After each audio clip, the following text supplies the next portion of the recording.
What's up, sports fans? It's your man D back. Speak Your Mind Sports Talk. Already in the building here with my man Intangible Boxing. If you haven't been over to his channel, that man breaks down, gives good analytics. His story, historian quest is what he's on, and he will get there. Y'all go check out my man Intangible Boxing up here with me today. So I got my boy Teofimo Lopez under fire.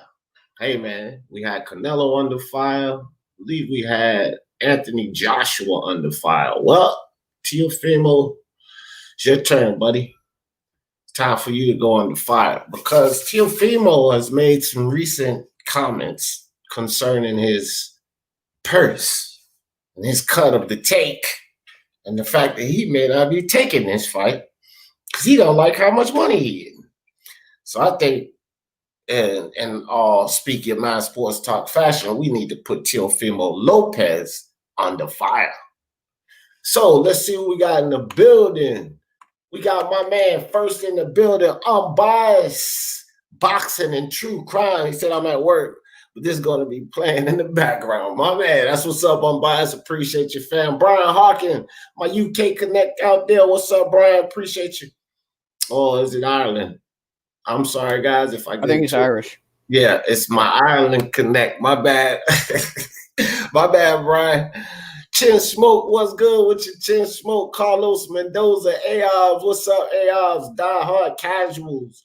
Boxing Monster in the building. What's up, Boxing Monster? All right, so let's get it cranking. The link is in the chat.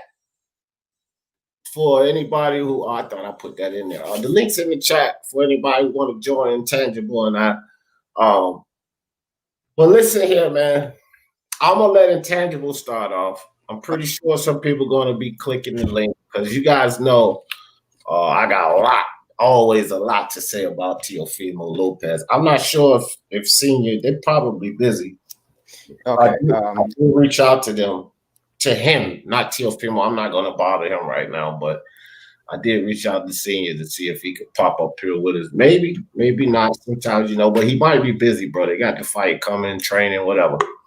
So, anyway, go ahead, Intangible. Okay, let me just start things off by saying I'm willing to have an open mind. All right, if Teofimo Lopez comes out with something that was in the contract that is just absolutely irrefutably nonsensical, then fine, I'm willing to change my view on things. If his dad were to say something like that, fine, I will reconsider my thoughts. In fact, I started off defending Teofimo. So I'm not against Teofimo in any way, shape, or form, and I'm not for Lomachenko. I'm just assessing the situation. Good. All right, now here's the first thing.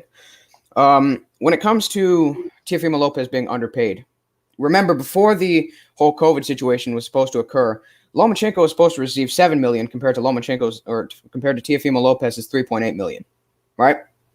And if my numbers are wrong, somebody can correct that, okay? That is around the same percentage as they're going to be receiving in this case. Lomachenko is going to be taking a pay cut, but so is Teofimo. Thus, Teofimo is going to be receiving less money with the same purse splits, right?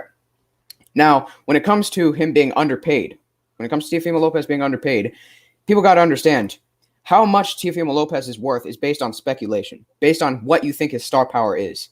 That is not a verifiable factor in any way, shape, or form. If you look at Teofimo Lopez, the numbers he's put on are not that big, right? His Twitter following is only about 17K or something like that. No, 31K. Yeah, I remember. For reference, Shakur Stevenson's Twitter following is 47K. Teofimo Lopez's Instagram following, which is bigger for younger guys like him, is 160K. But Shakur Stevenson's is around 300K. All right. Teofimo Lopez's biggest headliner was at MGM National Harbor in Oxon Hill, near where I live, actually. Right now, in that place, which is the fights are held in the theater. The attendance. Hold up. You in the DMV? Yes. My man, that's what's up. The attendance there, the maximum attendance there for at least the theater itself is around 3,000. Now, I don't know if that necessarily takes into the account the accommodations for the stands they make for the ringside, but that maybe goes to 500 seats, if that. Okay, so maybe about 3,500. If you look at what Shakur Stevenson and Ryan Garcia have done, they have both gone into major arenas, Honda Center and Prudential Center, which both are able to hold over 10,000 in total capacity. They have both come close to selling out both places. They've both done big numbers there. And they have both headlined more than once. Whereas, Ryan Garcia has headlined more than once. And Teofimo Lopez has only headlined once in a small arena. The rest of his fights have been on undercards. And in the case of this, even with the whole COVID situation occurring, against Lomachenko, he's going to be receiving around 250% more than he would have received in his last fight, which was his highest purse ever, $500K against Richard Comey. That, in my opinion, yes, he technically should deserve more considering this is an undisputed matchup, but his market value is not that big. And if you want to pay him such huge money, you're speculating on how much his market value is now because of the fight. You're speculating. And you should, because, I mean, you're putting a lot of stock into him. But the guys, I mean, let's just be honest. We don't know how big this guy is going to be, you know? And if he's able to take this purse, he's going to earn so much more if he wins. He's going to get much more in endorsements, potential purses. He's going to making at least $4 million in the rest of his fights, to be honest. So that's my take on it. All right. All right. Hefe in the building. What's good with you? Yo, what's going on, bro? Hell What of you a show. think, man? What you think about this whole Teofimo whining about the money now? You know, what's your take on all of this? I've been saying it for months now, bro. Teofimo's gonna duck. It's a pre-planned duck. Most of us real fans saw this coming from a mile away, bro. So it's nothing new to me, bro. Boxing, this is boxing in the 21st century, bro. I ain't really mad. You know what I'm saying? It is what it is, bro. Like, Teofimo Lopez makes himself look real soft, bro. Real soft. So, congratulations to Lomachenko. Lomachenko got to see Ryan Garcia or Devin Haney next, bro. Since Teofimo don't want to smoke, Lomachenko is in a path where he can pick and choose now. Teofimo is still out here trying to build his name, bro. So that's how I see it. Intangible made some great points, but just because he's from the DNB don't mean shit, bro. Go ahead. No, I'm not saying that he's from the DMV or anything. Wait, are you talking about me being from the DMV or what? I don't know what that was about, but I think he might have frozen in the middle of it, but yeah. I mean, I was just adding it that I live close there. I mean, no, I actually mentioned it. I stopped you and I mentioned the fact I didn't know that you were from there. But that's where I'm from, so fuck it. You know, that's the only reason I mentioned it. It ain't no big deal. But anyway, okay, so I see what you guys are saying about Teofimo Lopez. Great points, valid points. Actually, Intangible and I was talking about this a little bit before the live started. He was on here before. He jumped on before we started. So it's like this with me anyway. I want to start off by saying this. Teofimo Lopez must take this fight. No questions asked, bro. No ifs, ands, or buts about it. This kid must take this fight. I don't want to hear anything. I swear, bro, I don't want to hear anything about this fight not happening. If this fight should not happen, Teofimo Lopez will get full flame from the Jefferson. Now, here's the thing. Oh, Brian, my bad, Brian. I was messing around with something. Here's the thing with this whole Teofimo situation. Before I get in here, sorry guys, I was messing around with something. Let me see who stepped in the building. We got a lot of people stepped up in here. Prime fighting champions, my man. What's good with you? Khalil Nablet, been a while. Queen Lisa in the building. Pinhead, what's good with you? Pinhead, Mike from Boston up in here. What's up? Larry Merchant, the great Larry Merchant in the building. What's up? Tanaka Beats, Ioka, what's up with you? Appreciate you coming through. Don Machiavelli, my man. So, what I want to say about Teofimo Lopez, you got to take this fight, kid. Right? You got to take this fight. Now, I don't mind in this situation him playing hardball with the money. Let's get something straight, guys. I'm not going to crucify Teofimo Lopez at this point. In all fairness, I did not crucify Lomachenko when people were crucifying Lomachenko. Dragon Leg, what's up with you, fam? Let's not forget when Lomachenko was stuck over in the Ukraine and all this, people were jumping the gun, crucifying Lomachenko. Lomachenko don't want the Teofimo smoke ducking. I'm like, bro, Lomachenko's not ducking this work. That's Bob Arum talking. Y'all stop listening to Bob Arum. Lomachenko is not afraid of Teofimo Lopez. Stop the nonsense. Now, in the same fashion, because the fight was not called off, it was just talk. In the same fashion, I'm going to do the same thing right here with Teofimo. When Andy Ruiz was playing hardball with Anthony Joshua, I didn't say he was ducking. He was trying to get his money. I'm going to do the same thing right here with Teofimo Lopez. Until that fight is announced off, until they say fight is canceled, I'm not trying to hear this shit about duck. Because if they get in the ring, all of you people talking duck, duck, duck, duck, duck, what does it mean then? If they're standing in the ring across from each other, the bell rings, bing. Exactly. I agree. You know what? Hold on. Let me finish. Because I was silent. I'll let y'all get y'all rant. Let me get the thing off. This is about my boy Teofimo. So what does it mean later down the line when they're standing in the ring next to each other? Everybody who was hollering duck, what the fuck did it mean when Anthony Joshua and Ruiz climbed in that ring? You understand? What does it mean when these guys are accused of being duckers, but then they eventually climb in that ring? It makes everybody who made that claim foolish. Here's the thing. We all sit up here and we say, yeah, well, that sounds like a good fight, but I'm not going to get too excited until what? Till the fight is announced. So why the fuck am I going to start bashing my boy Teofimo and there was no announcement that the fight has been canceled? That's jumping the gun. So I'm not going to do that yet. But I repeat, and I started off with this. If that goddamn fight is canceled and it's because this boy is crying about money, flame. Yeah, that sounds like a fanboy perspective, bro. Well, that's no fanboy perspective. That's realistic because I don't hear you blaming Tank Davis for a lot that he deserves to be blamed for. But Tank has never ducked someone like Teofimo just did, bro. Teofimo put himself in this position talking all that shit. And once you talk all that shit, bro, you got to back it up. Since Teofimo, it's been 2 years harassing this man, bro, following him around the hotels, talking shit about him, discrediting his wins. And then you get the opportunity to fight him and you bitch out, bro. That's a duck, bro. That's a duck. Hold on, Brian. So the fight was canceled, Hefe? They announced that the fight was off? Bro, I'm going by the energy I feel right now. Did they announce that the fight was off? Like they announced that they were going to fight. Did they announce the fight off? No fight. According to Mike Coppinger. Did you hear an announcement that the fight was off? No, yes. We did not.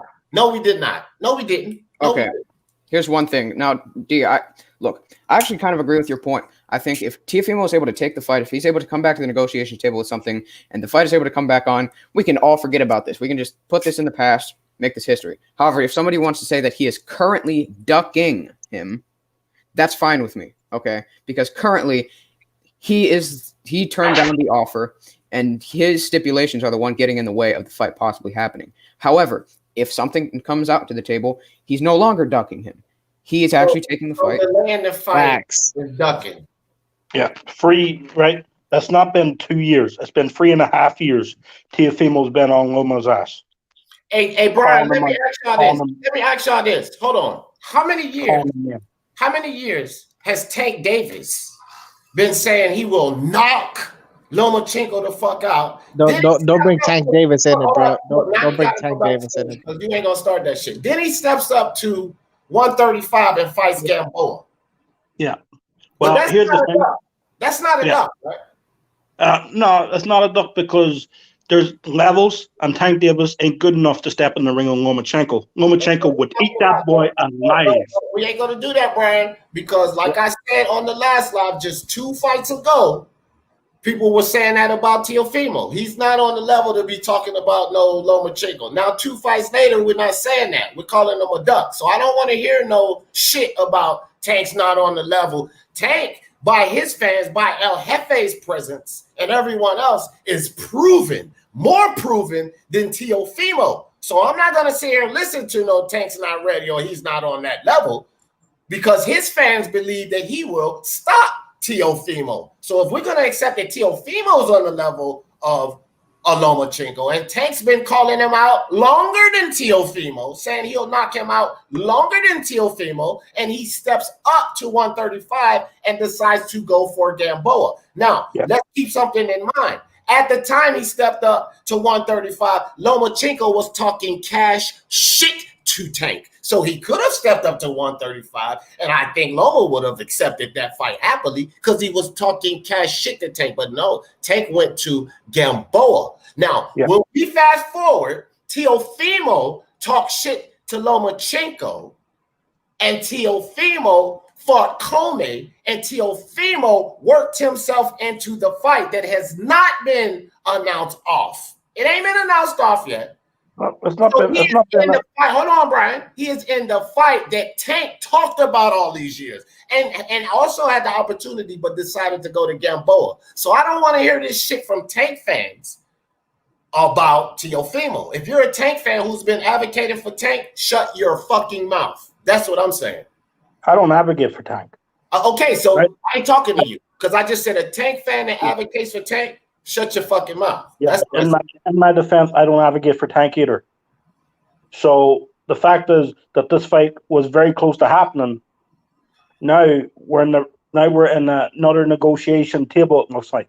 If I was Bob Arum, I'd go back to him, hand him a new contract, say there's $1 fucking. You fight Lomachenko for $1, and I'm not giving you 1 penny more.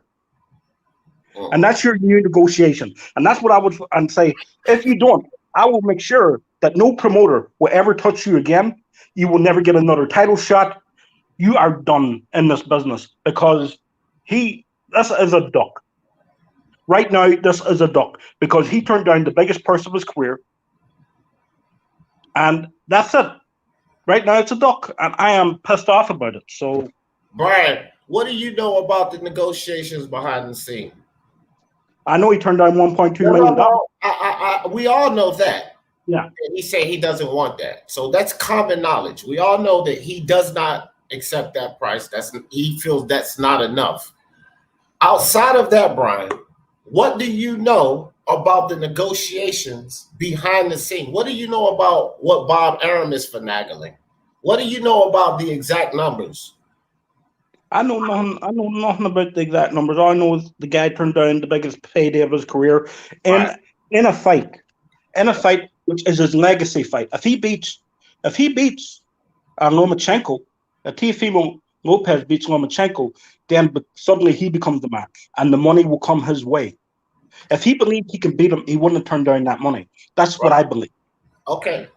All right. So Mark just stepped in the building. G Boogie just stepped in the building. What's up, fellas? What's up?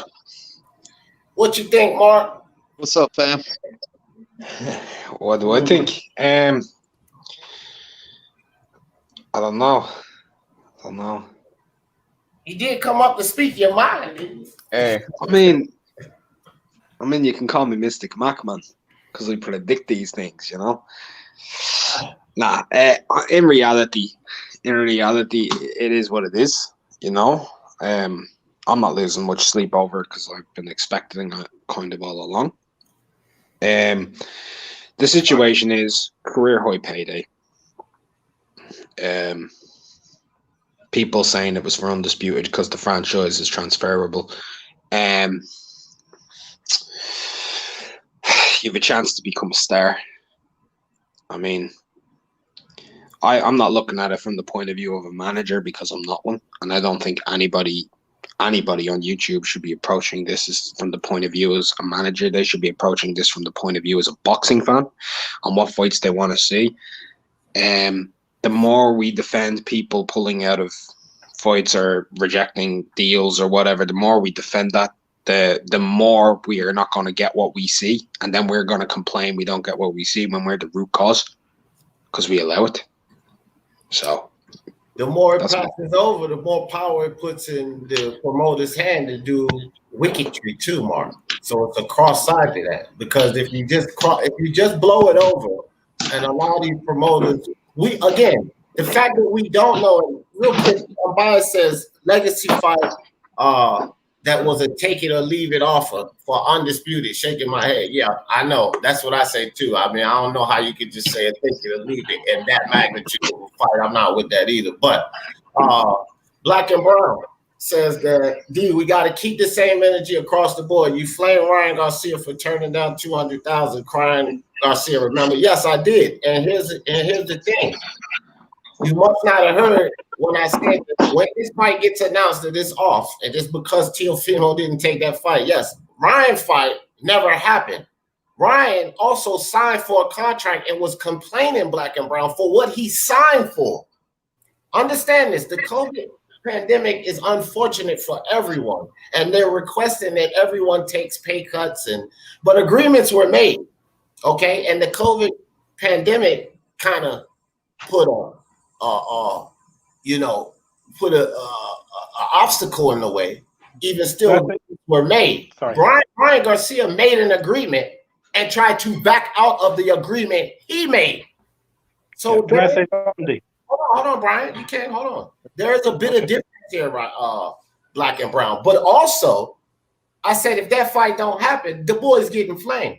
And that's called keeping the same energy. What I'm not going to do, Black and Brown, is jump on the bandwagon of mashing him up and calling him a duck. The same way people were calling Lomachenko a duck when he had a situation that had nothing to do with ducking. I said, Loma's not ducking. Cut it out. The fight's not even off. We don't know if the fight's not going to happen. Loma's not ducking. It's the same thing here. We don't know if the fight's going to happen. The only thing we do know is Teofimo said that's not enough money.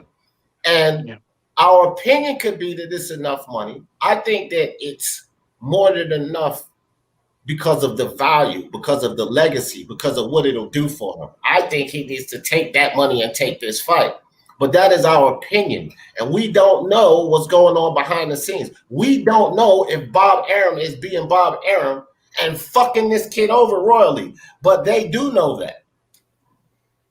Yeah, one thing I will say is if we put the pressure on these guys, even if they turn down low ball offers, that's going to put pressure on these guys to continue to market themselves and to pay these guys the way they want to make fights happen.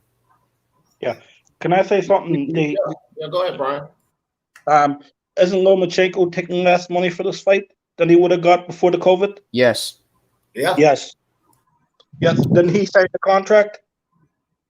Yeah. As far as I've heard. They're getting approximately the same percent that they would have before COVID. Well, that I don't know has been proven yet, because we were just talking about this yesterday, and someone said it was which I don't know the numbers on it, 27 to 73% split, which I'm not sure that was the deal prior to the COVID intangible. So I'm not sure about all of these numbers. We can start spitting out, they're getting the same thing. It's the same split. It's the same percentage. Well, put up that, and then maybe I'll give more heat. I've not seen none of that. I've not seen the 27, 73. I've not seen that it's the same percentage as it was before. Okay, so the 2773. The 2773 is based off. I don't know who said that, Mark. It's based off of their Porsches, 1.2 million and 3.4. Okay. That's a 4.6 million thing. That's the percentage of the money. All right, well that's fine. But again, I don't know what the splits were prior. Let me say this real quick, bro. Hey, yo, D Jefferson, bro. If you could tell the people to stop tying me out, bro.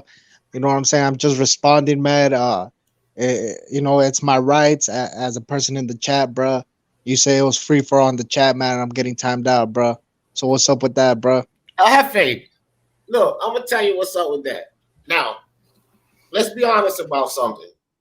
Didn't you have a wrench? Bro, I don't have a wrench. I got timed out just a minute ago. I said, didn't you have a wrench? No. You did have a wrench before, and then you got your wrench taken, and you had a wrench again. No? And then after that, you came up here with all your blasphemy and characterism and everything else, and I was cool with all of that, but you signed under a new account, so now that account that you're on doesn't have a wrench. If you have one of your old accounts that have a wrench, go log on. You got a fucking ton of accounts. Yeah, bro, but there's no reason to be getting timed out just for speaking my mind, bro. I'm not disrespecting nobody, bro. But then other people could keep my name in their mouth, bro, in the chat, and they don't get timed out, bro. Come on, what's up with that, bro? D, let me talk for a second because I got shit to do. I can't even be on here right now. But check this out. The only reason I timed this kid out is because he keeps disrespecting. No, look, hold up, look. Nah, Johnny, and have faith. Look, I love both of you guys, but y'all fucking go handle that shit somewhere else. Not today, Jack. All right, come on. So let's get back to the conversation. Johnny boy, Jefe, y'all always welcome again. Not today. So, Smoke, what do you think about this whole situation? I'm in a weird signal place. Can you hear me? If not, yeah. I can go somewhere else. No, you clear. I can hear you. We can hear you, Smoke. Okay.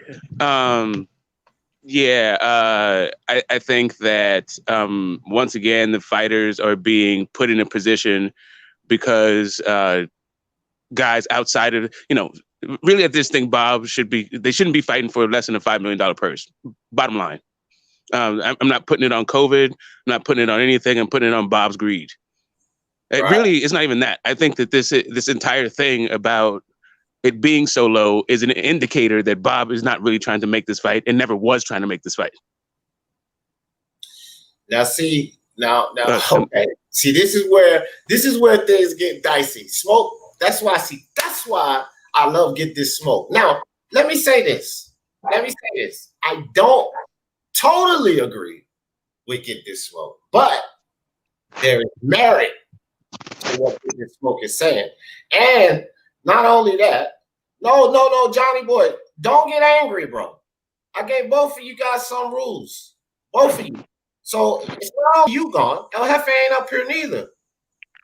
So don't get angry. And if you get angry, come on, bro. You're just going to be angry for a while. I told you, I don't want that shit on here no more. Either of you guys. I don't give a fuck what nobody's problems is. It's nothing personal against you or El Jefe. I don't give a fuck about your personal problems. We're talking boxing.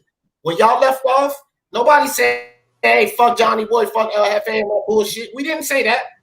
We went on with the conversation. So from now on, if either one of y'all always welcome to come up here and speak your mind about the motherfucking topic, bro. I don't want to hear about I kicked El Jefe off because of this. He's an asshole. He talked about my dead mom. I don't want to hear Johnny boy's a bitch. Come see me in Oak Cliff. I don't give a fuck, bro. I want to talk boxing. And if y'all can't get that, then it'll be another time you get kicked off. But it's just for today. Love me tomorrow because I love you tomorrow. Now let's talk boxing. So I kind of agree with Smoke. Because I've been saying this shit about Bob Arum, and this is what I'm saying, what I was trying to say to you too, Brian Harkin. We don't fucking know what these dudes are doing behind the scenes. I don't care what we as common people see. Yes, millions of dollars is a lot to me, and I believe everyone else listening. That's a lot of money. I get it. These are athletes. They all get paid a lot of money because, for one, sponsors pay a lot of money. Two, and boxing and combat sports, they're risking their fucking lives. When you go to work every day, when I go conduct my business every day and talk online, I'm not risking my life. So there's what's called hazard pay. You can die. Okay, so I don't want to talk about the numbers that we don't understand because we don't know what's in these contracts. We don't know the conniving trickery that Bob Arum may be under. And one thing Bob Arum is known for is conniving trickery.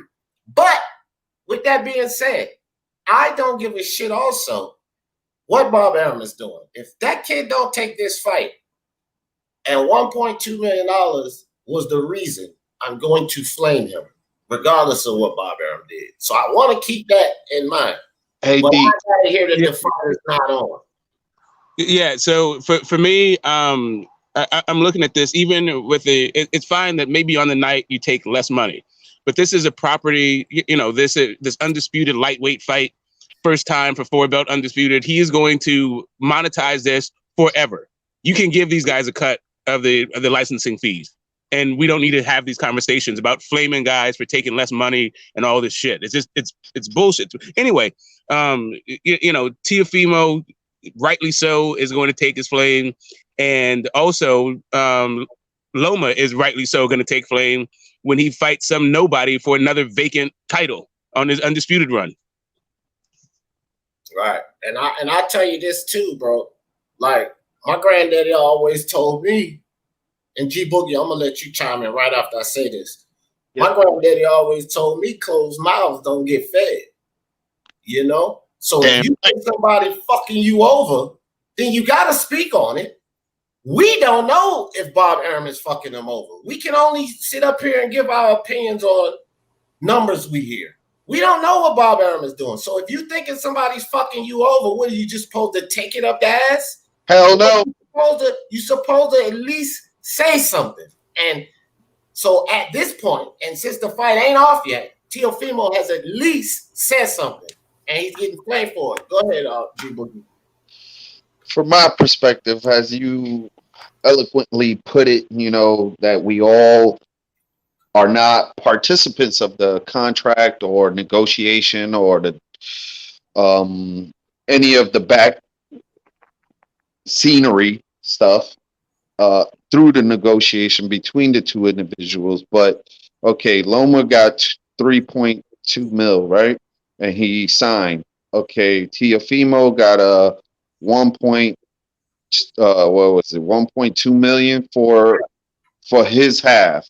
Okay, well, me as a businessman, and he feels that he wasn't, and if it was a one shot, one deal, take it or leave it, I don't know, because like I said, I don't know what's the negotiation. So in that retrospect, like what Smoke was saying, $5 million, which that's pretty much what I was thinking between both of them, because even though Teofimo don't have a big fan base and it's COVID, and Loma is have the bigger fan base, and have the okay, well, Teofimo, he needs to go back in and go like this, say, hey, okay, y'all projected this, the data analyst projected this, and Bob, this is what you offered me. How about I counter offer you right here, right now?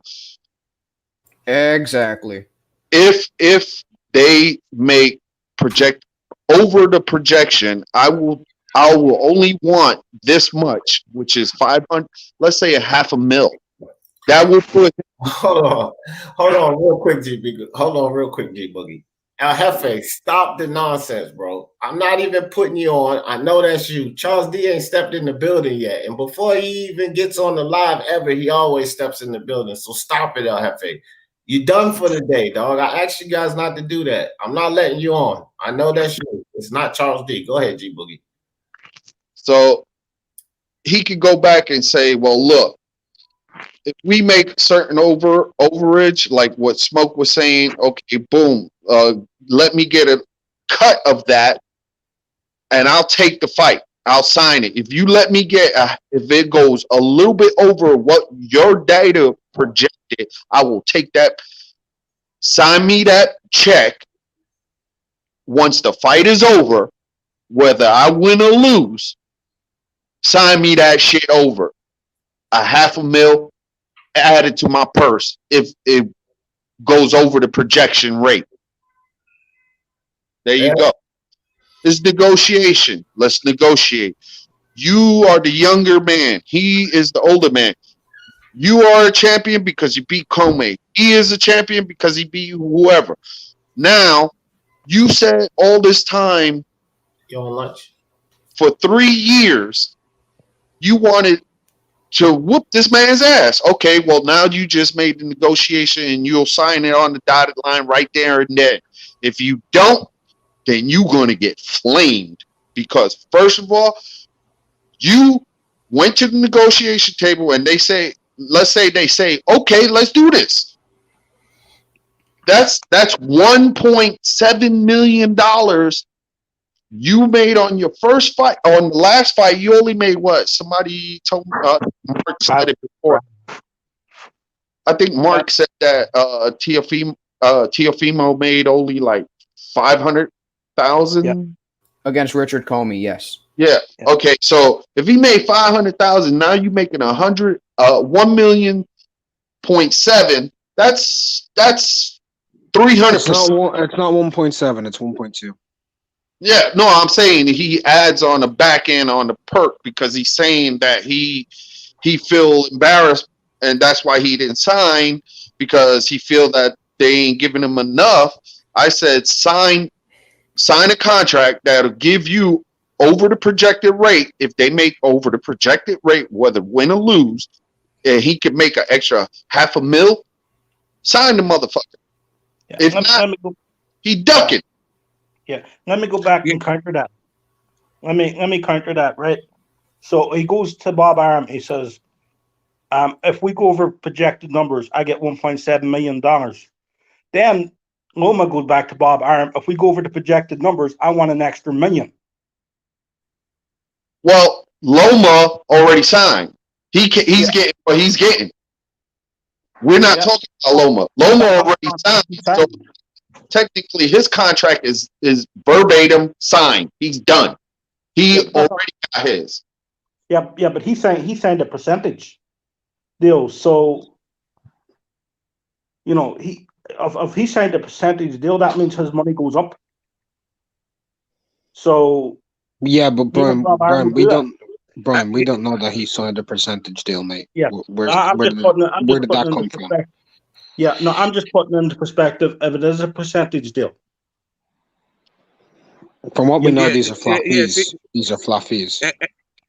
Yeah, these are flat fee purses, and none of this is about the licensing fees, right? This is all Bob's. Like we just saw, during this whole COVID thing, we just saw a bunch of replays of Golden Boy fights on DAZN.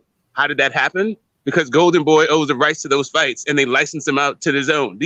These fights make money long past the fight night. Yep. And there's no reason why you can't say, hey, you know what? Give me 2 points on this licensing fee. Right? I mean, we're so quick to blame the labor, but what about management? Did Disney say COVID? Did Disney say COVID has brought our profits down? No. Did Top Rank say COVID has brought our profits down? No. They're just saying fighters need to take less. That's why I'm saying get the smoke. That's why he should come up with that negotiation with him on the back end, so they can't have no excuses. And I will say, Bob Arum, that whole sort of take it or leave it deal sort of closes down the negotiations. Basically, this is what you're getting, and if you want more, nothing. Because here's the thing: if it's really true that it's a take it or leave it deal, and the negotiations would just stop afterwards, while I think Teofimo should have taken it, he can't make any tweaks to the offer. He can't. He has to either take it or just leave it. And that's the problem with Bob. That's the problem with Bob right there. What's up? What up? Why are you offering take it or leave it deals for undisputed? Like, what the fuck are you doing? You know what I'm saying? I think it's more so Bob Arum. A lot of it is Teofimo. I'm not sure where Lomachenko maybe fits into it because it's either he or Bob that maybe did the I don't know who it was between he and Bob who did the take it or leave it deal, but I mean, if those are things that are associated with Loma, you probably have to assume that Lomachenko is the one coming up with those offers. he's a good boy. Yeah, well, I'll say this, man. Thank you, Get This Smoke. Thank you, Unbiased, for stepping in. I wanted to say that first, but let me give some shout outs real quick because some people that stepped in the building. Justin Trouble, my man Justin Trouble, Mar the Machine, Elite Boxing Talk, Blackfish was good with you, Toby Barlett in the building. What's good, Toby Barlett, Samuel Wild, Shaw, I Buy Houses. Appreciate all y'all coming through, joining us. Now look, Big up. Josh in the building. Now, Letitia, Unbiased and Smoke. This is what I'm saying. Like, y'all guys brought out the Bob factor. And that's why I like to have these discussions, because I want to bring all the perspectives into play here. Again, Teofimo deserves flame. I got to keep saying this. If this fight don't happen, and it's because he's not taking the money. Regardless if it's not enough or not, I still say he deserves flame because of where he is in his career, the opportunity, and everything else behind it. I'm going to have to flame him. But we cannot dismiss the foolery of Bob Arum. We cannot just overlook the fact that Teofimo may be getting the full extended, no Vaseline, fucked in the ass treatment. And nobody's talking about that. Right? You just want to immediately call the kid a duck. But look, has the fight been called off yet? That's what I'm saying. If in October he's standing across the ring from that dude, and Bob Arum came to his senses or made a deal like G Boogie said, or they offered him a little more, what do all you guys got to say then about the fucking duck? Is it a duck? See, that's the same silence that everybody else is going to have when he's standing across the ring with him. That is the same silence that everybody's demanding D. Jefferson calls him a duck is going to have when I ask that question October 3rd. What about Teofimo ducking now? It's going to be the same fucking silence. This is why, until that fight is announced off, we cannot call this kid a duck, especially not knowing what the hell is going on behind the scenes. We just can't. I'm not going to do it. You can call it what you want, but I ain't going to do it. Yeah, that's a different situation. That fucking dude signed for it, and they were giving him more than his contract minimum, and he was complaining. That means you agreed to it. Shut up. Take the money and fight. That's different. Yeah, just wanted to point out, if I go in and out of the stream a few times, it's because my mouse is just it's going absolutely crazy right now. I need to get rid of it. So your mouth is going crazy. What you doing over there? Yeah, his mouse. I know what he said. Yo, but I'll say, man, if Bob can't make this fight, bro, all you PBC haters that PBC is the only one that's stable, that's ruining Undisputed. Right. Yeah, you guys gotta turn some of that flame to Bob. That's all I'm gonna say. Yeah, look. Hold on. Thank you, Unbiased, because one thing for sure, two things for certain. I've been giving them that flame, ain't Unbiased. No, you have. You've been consistent with that. I can't lie. You have. If Top Rank doesn't make this fight, in a perfect world, ESPN should fire them. Oh man, get out of here. I won't go that far. Yeah, they shouldn't fire him for one, because he knows more, I believe, about this business than anybody doing it. But you're not. He's also got half the pound for pound list, mate. He's got half the pound for pound list. Right. You're not getting rid of Bob. Bob's gonna have to step down, so we could just cancel that shit. Yeah, I know. I'm just saying, in a perfect world, that'd be a fireable offense. Yeah. I don't know, Intangible. Sometimes, like I always say about these promoters and the whole sense of the necessary evil, you understand? Sometimes you can't just get rid of these guys, bro, especially right now. I love one of the descriptors of boxing being the theater of the unexpected. So I'm allowing myself to be just amazed and awed, and the fight happening. But literally, I never thought this fight was going to happen. It never made sense. It always seemed like a pipe dream, and I'm the same. I agree with you there. I mean, what would you rather have? One financial asset or two? There you go. That's a perfect incentive to not make the fight happen.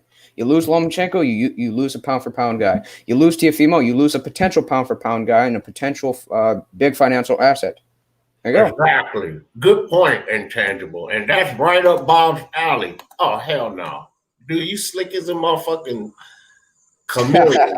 I just caught you. You slick as a chameleon. Boy, you almost got me. I have to say, nope, you done for the day. I love you, but you done for the day. Johnny Boy too. I told y'all, man, none of that shit. But look, Cat in the building, what's up with your sis? Appreciate you coming through. Well, what do y'all say about, okay, Brian got off. I wanted Brian to answer this. What do y'all say about my perspective on until the fight is announced off? Do you guys disagree with that? You guys feel like I need to give Teofimo Flame right now? I never got anything other than a targeted or a tentative date. So, you know, this whole idea about, you know, that they don't even have the contract signed and they're talking about dates. Well, they said it doesn't make sense to me. Like that Lomachenko has signed a contract. Like I said, right. I'm not sure about all this back. Yeah, but Lomachenko can't fight himself. That's my point. Like, why they're talking all of this stuff? Like, I'm not buying it, man. It just doesn't pass the sniff test to me. I don't. Yeah, it could happen. Who knows what order? It seems like they're putting the cart before the horse. But okay, yeah, let's work it all out. That's generally how fights get made of this magnitude. Like in the media, through complaining and bitching and like, you know, whatever. All right. Well, I don't know, man. I'm just sending the link. Okay, Brian. I was wondering what happened to you, Brian. I got you. There you go. There you go, brother. I'll answer that. I mean, you could give Teo some flame right now. You know, I don't have a problem with anybody. You know, because I mean, it looks like he doesn't want to fight, so I think it's appropriate. But I said from the get go, this fight was not happening. I think me and Smoke. And I think me and Smoke were the only. Oh, okay. In on Rival, we're the only three that said this fight was not happening. You know, the signs were there when Bob first started talking about the fight, and he was saying some weird shit about it. I knew the fight wasn't happening. Yeah, and I'm biased. As a matter of fact, me and you was talking about that when Bob. I said, "See, here Bob goes with his bullshit," and back then. When Bob Arum started talking weird, when Bias and I was talking about, I was like, see, man, this is why people don't want to accept the fact that Bob Arum be getting in between these fights, man. They don't want to hear that. They want to just shoot out and blame the fighters, blame Crawford, blame Spence, blame whoever. But they don't want to look at the things Bob Arum doing and the things Bob Arum is saying. Like when he starts saying all of these quirky things, man, I'm telling y'all, something ain't right. That's how Bob Arum is. If something's not right, we can point the finger at any fighter. And I'm not even saying this just because of Teofimo, because again, I got unbiased to back me up. I have said this about Bob Arum in many different fight situations. That motherfucker's sneaky, bro. He's sneaky as hell. And he got it down pat better than anybody in this game. And he can make you believe that it's not actually what it is. See, that's the power of persuasion and deception. That's the power that Bob Arum has with him. But he hits the same emotional cues. He's like Spielberg, you know. He just tugs on your emotions, and like that's when you know. Like if you are more emotional than the fight, like you know, when you see Ramirez Hooker, right? No issues. Like when you see Luke Campbell Loma, no issues, right? You don't hear all this back and forth stuff. It's only when you get the back and forth and the pointing of the fingers, like okay, I get it. And you know what else is common? You know what else is common with that Smoke? When it comes to Bob Arum, when you get those situations, it's always something that could affect Bob Arum's pockets. Every time, bro. It's something that's really funny about his pockets. And when it comes to that money, that's when Bob Arum starts the foolery. I'm talking about the extreme foolery. And that's the situation now. Even still, Teofimo got to take this fight, bro. He still got to take this fight. I mean, I think that's something that we all agree on. That kid needs to take this fight. Yeah. He painted himself into a corner with his mouth. Yeah, for sure. Yeah, I agree with that. Yeah, he got to take this fight. At this point, if he backs out now, he looks like the. I don't want to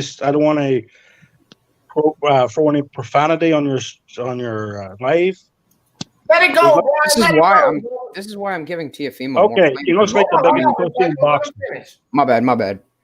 Okay, he looks like the biggest pussy in boxing. You're a great guy, Brian. Have you heard all of the trash these fools said on here? And you are so respectful, bro. I appreciate that. You could have said he's a pussy. I try to be, you know. Yeah, I appreciate that. I try to tell you be. something, Brian. If that kid don't take this fight, then I'll be right there with you, brother. I'm going to be, I don't know if I'll call him a pussy. I'm not going to go that far because he's still going to be my guy, but I'm going to flame the shit out of him because I still think the kid's going to be great. I want to bring something else to the table right quick, guys, because we're still talking about Teofimo and the whole situation, right?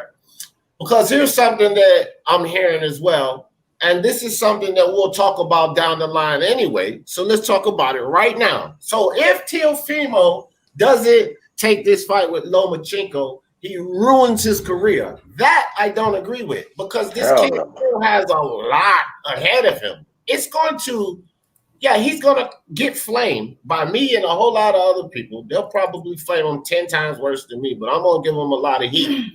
But it doesn't ruin his career, in my opinion. He's still got a lot ahead of him. A lot. It doesn't ruin his career, but what it does do, it just ruins the what would you say the word would be, like aura? It's a big portion of his legacy that is taken away from him if this fight does not occur. Yeah, that's where I was going. Yeah, I agree with that, intangible. You know, it takes that aura and that image away from him. That, you know, you want to know something? A fight I wanted to see happen. I'm not very optimistic when it comes to fights happening, but this was one I was hoping would get over the line. I am disappointed because at the end of the day, no matter what, I am a boxing fan. And I want to see the best fighters fight the best fighters. I want to see these guys challenge themselves and prove themselves again and again and again. Yeah. Damn right. You know, Frank Frederick, look, check it out. He said that's what fighters don't get. Range run a business, and he's not going to do what's right for the business. Arum has a legal obligation to do that. He's not the boxer's grandpa. Hey, I agree with that, dog. This ain't your granddaddy. He might be old, but this ain't grandpa. He ain't going to tell you to come sit on his lap. It's about business. And Bob is definitely going to make it about business, dog. That's what Bob Arum will do. Bob Arum will throw any one of these guys under the bus if it made him money. And that's the thing that Teofimo is learning, that you know, if you screw me on Tuesday, you're gonna screw me on Wednesday.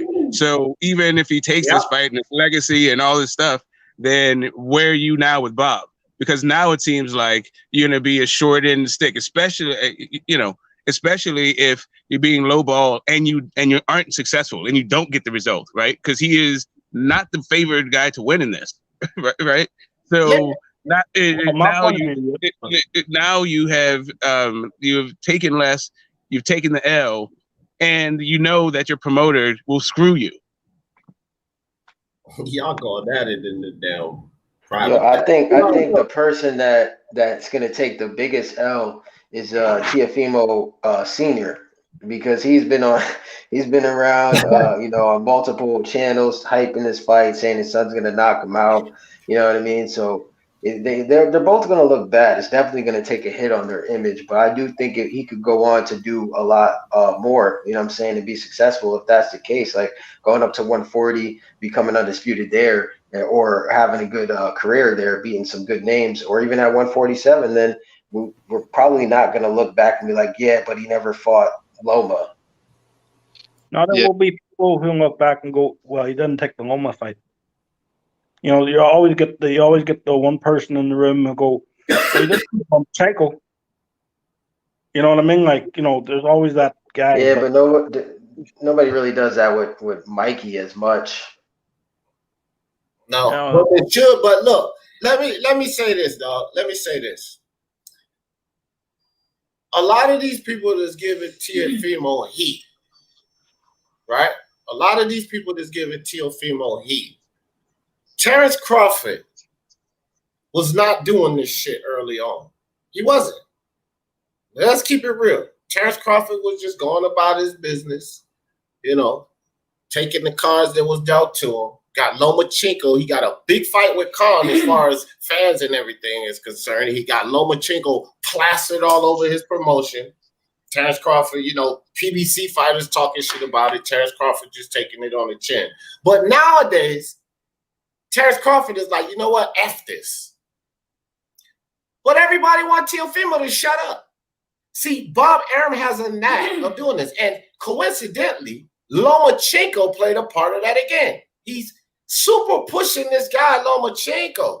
Even, like I said, over Terrence Crawford, where Terrence Crawford's had enough. So what do y'all want Teofimo to keep taking it up the run until he gets pissed off too? Or can we understand that Bob Arum is doing some foolery? Can we understand it? Can we at least entertain that? Oh yeah, look. The way I see it, I'm always going to give Teofimo more flame than Loma. Not necessarily Bob Arum. I mean, Bob Arum, in my opinion, is a contributing factor as to why this fight isn't happening 100%. However, I will say that when it comes to Teofimo, I mean, look, you guys said he should take the offer. Thus, the offer that Lomachenko and Bob Arum sent him was acceptable. No. Let me, so that you don't misunderstand me. I don't know. I'm not going to speak for anyone else. But let me clarify. I'm not saying that shit was acceptable. Hold up. I ain't saying it was acceptable. I'm saying the kid should take it because it's, even though it may not be acceptable, even though Bob Arum may be screwing you here, the value of knocking Lomachenko ass out is worth so much more. The legacy of knocking Lomachenko out is worth so much more. But I'm not at any means saying what Bob Arum is doing is acceptable. No, sir, I'm not saying that. Not at all. Do you think this is going a little bit off topic here, but do you think Teofimo maybe find it hard to make 135, and that's why he didn't sign the contract? Listen, but everyone is saying boxing is a business. Boxing is a business. You were supposed to leverage your downside. It's great to have optimistic projections. I'm going to knock Loma out. But you also have to leverage your downside. What if I don't? Okay, well, Smoke, answer that question. I thought you was getting ready to answer this question. Brian, that's something to entertain. I wouldn't, look, I talked to Senior, that don't mean I know these people. So I ain't even going to sit here and act like I know these people. That is something that could be potentially the case. I don't know. He could be finding it difficult. When I talk to his dad, it's no problem with the weight. I hear people talking about the weight, but he's okay with the weight. He's okay with the weight. This is what I've gotten from them. But again, I don't, that's just what I've been told. I don't know what's going on in their camp. Now, it could be a situation where, look, man, I ain't going to make this weight. We're going to have to do something to make this fight not happen. That could be possible. I'm not going to put that shit past anyone. So, I mean, that's a good, yeah, but, something to think about. At two as a fighter, you don't want to admit you can't make the weight. You're outgrowing the 135 weight limit, and no matter what you do, you just can't make that weight again. Right. Are you gonna kill yourself trying to make that weight? So maybe instead of that, maybe he's going, well, if I say it's about money, I don't have to admit that I'm struggling to make the weight. So, but if you can't make weight, why don't you just move up? You don't have to have to do all this. You can just say, I can't make 135 anymore. COVID. Sorry, I'm going up to 140. And then that way you don't seem like you're trying to duck Loma or something. Yeah, hold on, right quick. I just thought about something. Hold up, guys. I just thought about something. And this was actually on the live when Senior came on here. We actually spoke about this. Smoke, you was on there, so you'll recall this as well. Yeah, I'm the one who asked him the question about it. Right. Senior said this exactly, Brian, and I'll tell you this. They actually said if this fight didn't happen then, that they were going to move on.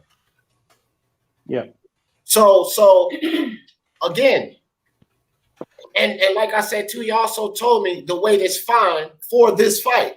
So I don't think that it's a problem with the weight as much as people think. I think that it's more about Bob Arum fucking him over. That is an idea, but that just reminded, because Smoke was on the live with me. He said, they're not going to dick around with Lomachenko. and keep messing around with him and stretch it out and stretch it out. If the fight didn't happen, then they were going to move on to 140. So that's why I think even more it's about Bob Arum screwing them over. Because if it was about the weight, then why would they even entertain it in the beginning? They would have just beat Comey and move on. Yeah, I have to go. I got a uncle's mind mass tonight, so. All right, man. Well, I appreciate you, fam, for coming on, sharing your thoughts always. Have a good day. Thank everyone in the chat. Yeah, sorry for the interruption, Brian. Have a great one, though. Have a good day. No worries. I just had to go quick. I had to get a shower and all quick. All right, I'll see you later. All right, B. D, some people are gonna like. I see Catacor and Aobs in the chat. They're saying we're blaming Bob and not giving smoke to Teo, but you can't really say that to me because I called this shit months ago, and that's through what Bob was saying. So you really can't say that to me because I knew this was happening because of Bob. Right. So you can't say it to Unbiased, you can't say it to Mark, and you can't say it to Smoke because they all said that this fight won't gonna happen. But to me. Y'all can say it to me, but I don't know how long y'all been sitting in here, but I will reiterate so that you understand where I'm coming from. I am not going to blame my boy until the fight has been canceled. It ain't happening. When I hear that, and I know that 1.2 was on the table, if I hear that, I'm giving them the flame that y'all talking about. Just wait. Just buckle up. Yeah, because I want to get the videos. I'm getting nice with the editing too. Oh, y'all gonna get the video? I was considering just doing a complete rant of a stream like the other night, but I thought to myself, what if this is all just a bunch of foolery? What if this comes out like 3 days later, Teofimo signs a contract and the fight is on? Everything could be mind games. Could be mind games. Could be anything. Yeah, it could be. Like, I don't want to say anything that I regret about Teo. I don't. Bob Arum, I will say I don't regret anything I said. I don't hold anything back on him. However, Teofimo, like, if he signs the contract, I got to give him credit still. And I'm not going to just destroy his image. I don't. Oh, go ahead, G Boogie. Go ahead, G Boogie. In my perspective, I never flamed Teofimo. I never flamed any of the fighters that don't deserve it. Okay. If he goes into this, and if it's true that is non-negotiating contract, and he tries to say, hey, let's negotiate, this is my project, this is what I want, is that feasible for you?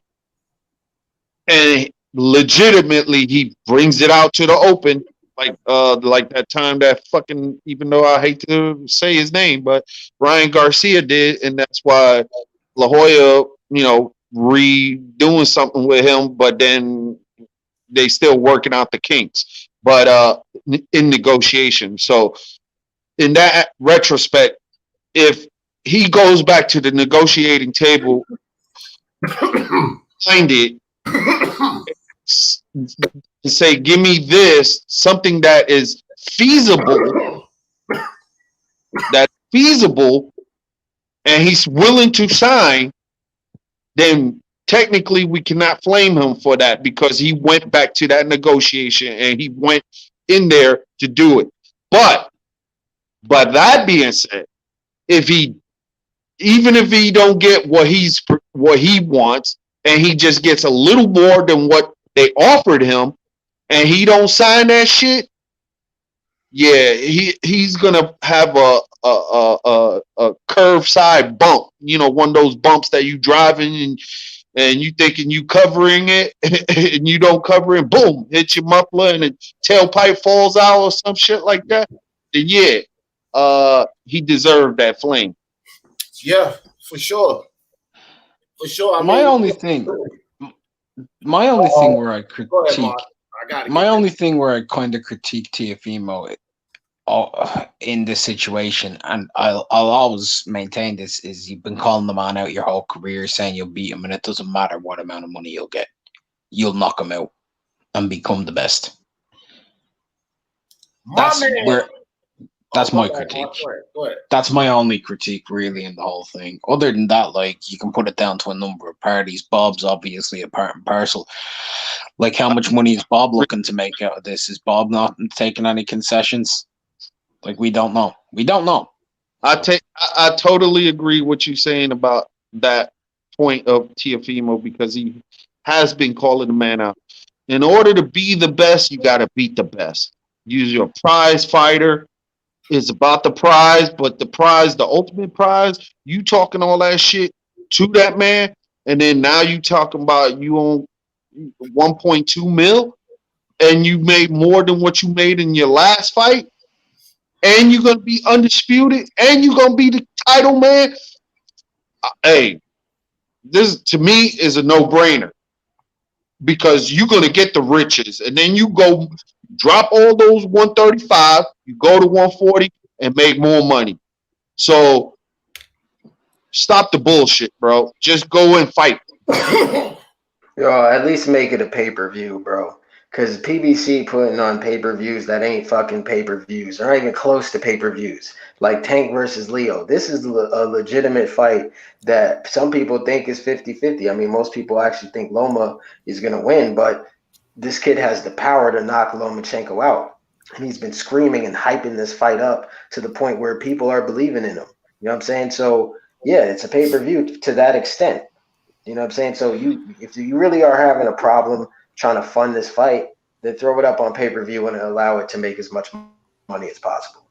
Yeah, exactly. Real quick, guys, let me get super chat from Chet Collins. Chet Collins, appreciate you, fam, with the super chat.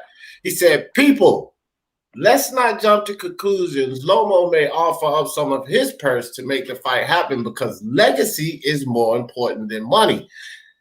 Very, very, very significant comment. Thank you, as always, for the super chat, Chet Collins.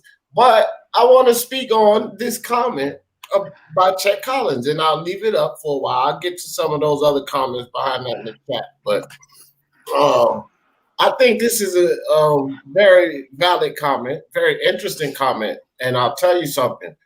Chet Collins has been dropping me super chats profusely, telling me how Loma is going to destroy my boy Teofimo. So Chet Collins, this is coming from a Lomachenko fan, from the Lomachenko side. Calm down, people. This is what I'm saying. That fight ain't been called off. See, I'm with Chet on this. That fight ain't been called off. And while people are talking about Teofimo, you should do it for this reason, the legacy this, it is legacy for Loma to knock this kid off. It's not going to mean as much as it would for Teofimo. No way, no day. Not even close. But Teofimo is the kid that has earned his way. He knocked Comey out. So Loma will be destroying this kid. It's good for Loma's legacy as well. See? Everybody, like, let's leave Bob Arum out of it. Let's leave what Chet said. Let's leave Loma out of it. Let's just call Teofimo a duck. Let's forget about all of that stuff. Forget about Bob Arum. Everything Unbiased has said, Smoke has said, myself about Bob Arum. Forget about all of that. What Chet brings to the table here, let's look at the Lomo side of it, the legacy. Let's forget about all that. Teofimo a duck. And the fight ain't even been called off yet. Man, y'all got me twisted if y'all think I'm going to start going in on my boy like that already. Not yet. Fight got to be called off first for me. I just think, like, Loma got the franchise title in order to get this fight undisputed in these big fights of this weight. So why would you say it's non-negotiable? You know what I'm saying? This is why you took the franchise title in the first place, is to get this undisputed fight. You know what I mean? This was your big fight at this weight. We know Tank is going back down to 130. He just said the other day that's his comfortable weight. He's staying there. So what other big fights do you have? Ryan, I mean, beating Teo would be the most accomplishment that he has right now at that division, because Ryan has not done shit. Haney hasn't done shit. Beating them, it won't matter as much as beating Teo at this moment. At all. Teofimo's the only proven one there. Y'all can like Haney or y'all want to like Haney. Y'all can feel Haney will beat Teofimo or you want to feel Haney can beat Teofimo. But he ain't proven it. He's not fought anyone. He's defended that email championship against Santiago. Let's keep it real, guys. Let's keep it real with this whole nonsense. So you can like Devin Haney. You can see the potential in him because at this point, that's all we have from Devin Haney is potential. We've seen what Teofimo can do. Okay? Comey was supposed to beat him. And a lot of people picked Comey to beat him. So don't act like y'all didn't.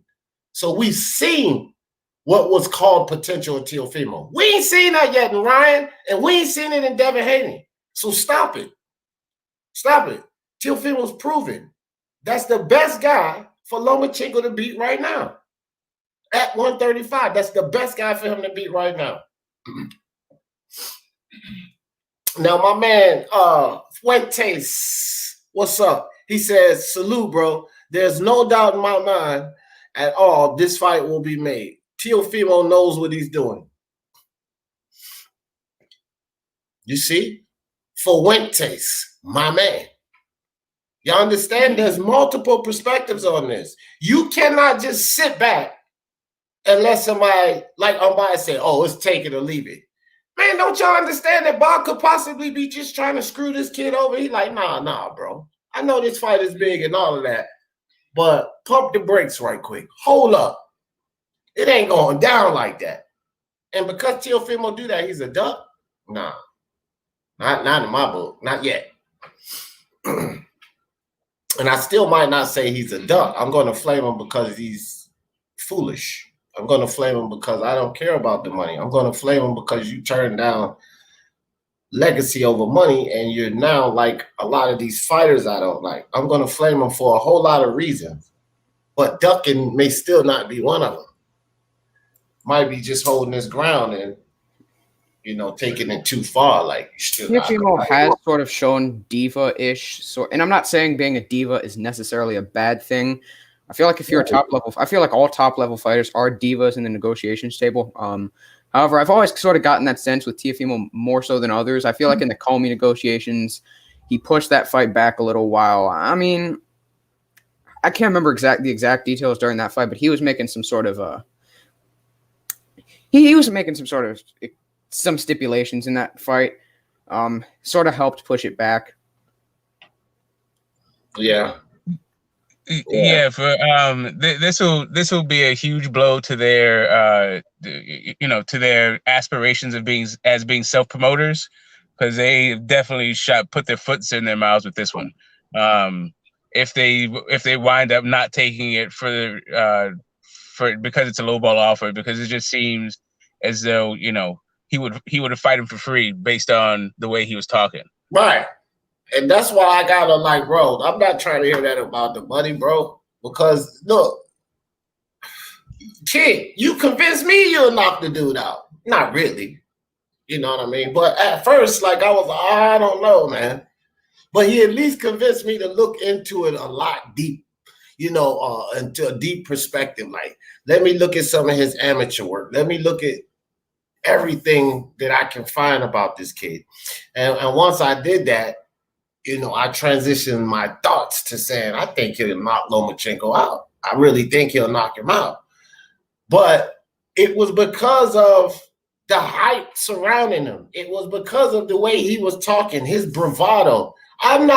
Look, Senior, I'm cool with him, but I'm not in line with all the things that Senior says about Teofimo. And I believe he knows a lot of people are not in line with all the things. Like he said, Teofimo is better than Floyd Mayweather. You think that I'm in line with Senior about that? Hell no, I am not. But that's his son. So that's what he's supposed to do. I don't have a problem with him doing that, but I don't go along with everything Senior says. But I go along with what this young fighter said. And he really fought. I say he's sincere. This kid think he's going to knock Lomachenko out. Let me see what he got. Let me see what he brings to the table. Because I was already a huge fan of Teofimo. So when I looked into it, hey, I think he's going to knock Lomachenko out. Yeah, I just wanted to say something real quick. You guys want to know how much Floyd Mayweather was paid against Gennaro Hernandez? $150,000. That's pretty crazy to me.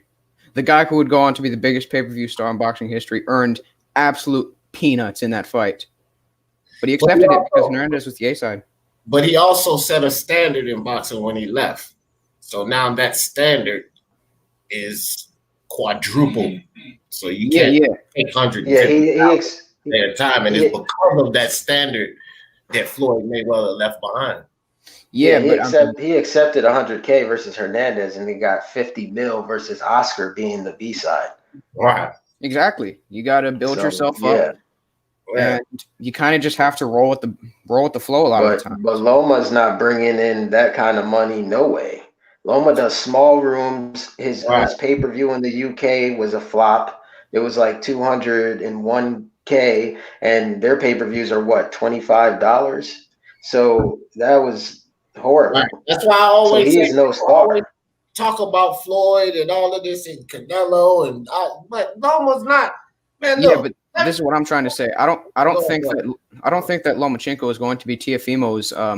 I don't think he's going to be his Oscar. I think the Oscar De La Hoya in the case of Teofimo is going to probably come at welterweight because the lightweight has never been a huge money division.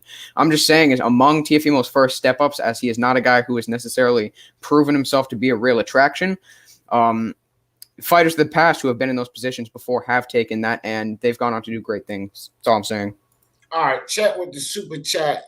Back with the super chat. Appreciate your check, Collins. He says, when the fight happens, Lomo's going to watch your boy Teofimo. Bob's in a win-win situation. So it will happen. Lomo wins. He's the best. Teofimo wins. New superstar. Hashtag Loma KO. Okay. Here's the significant part of this right here.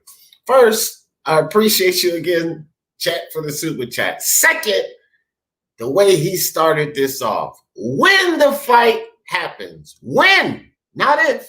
Chet says when the fight happens. And my thing is this.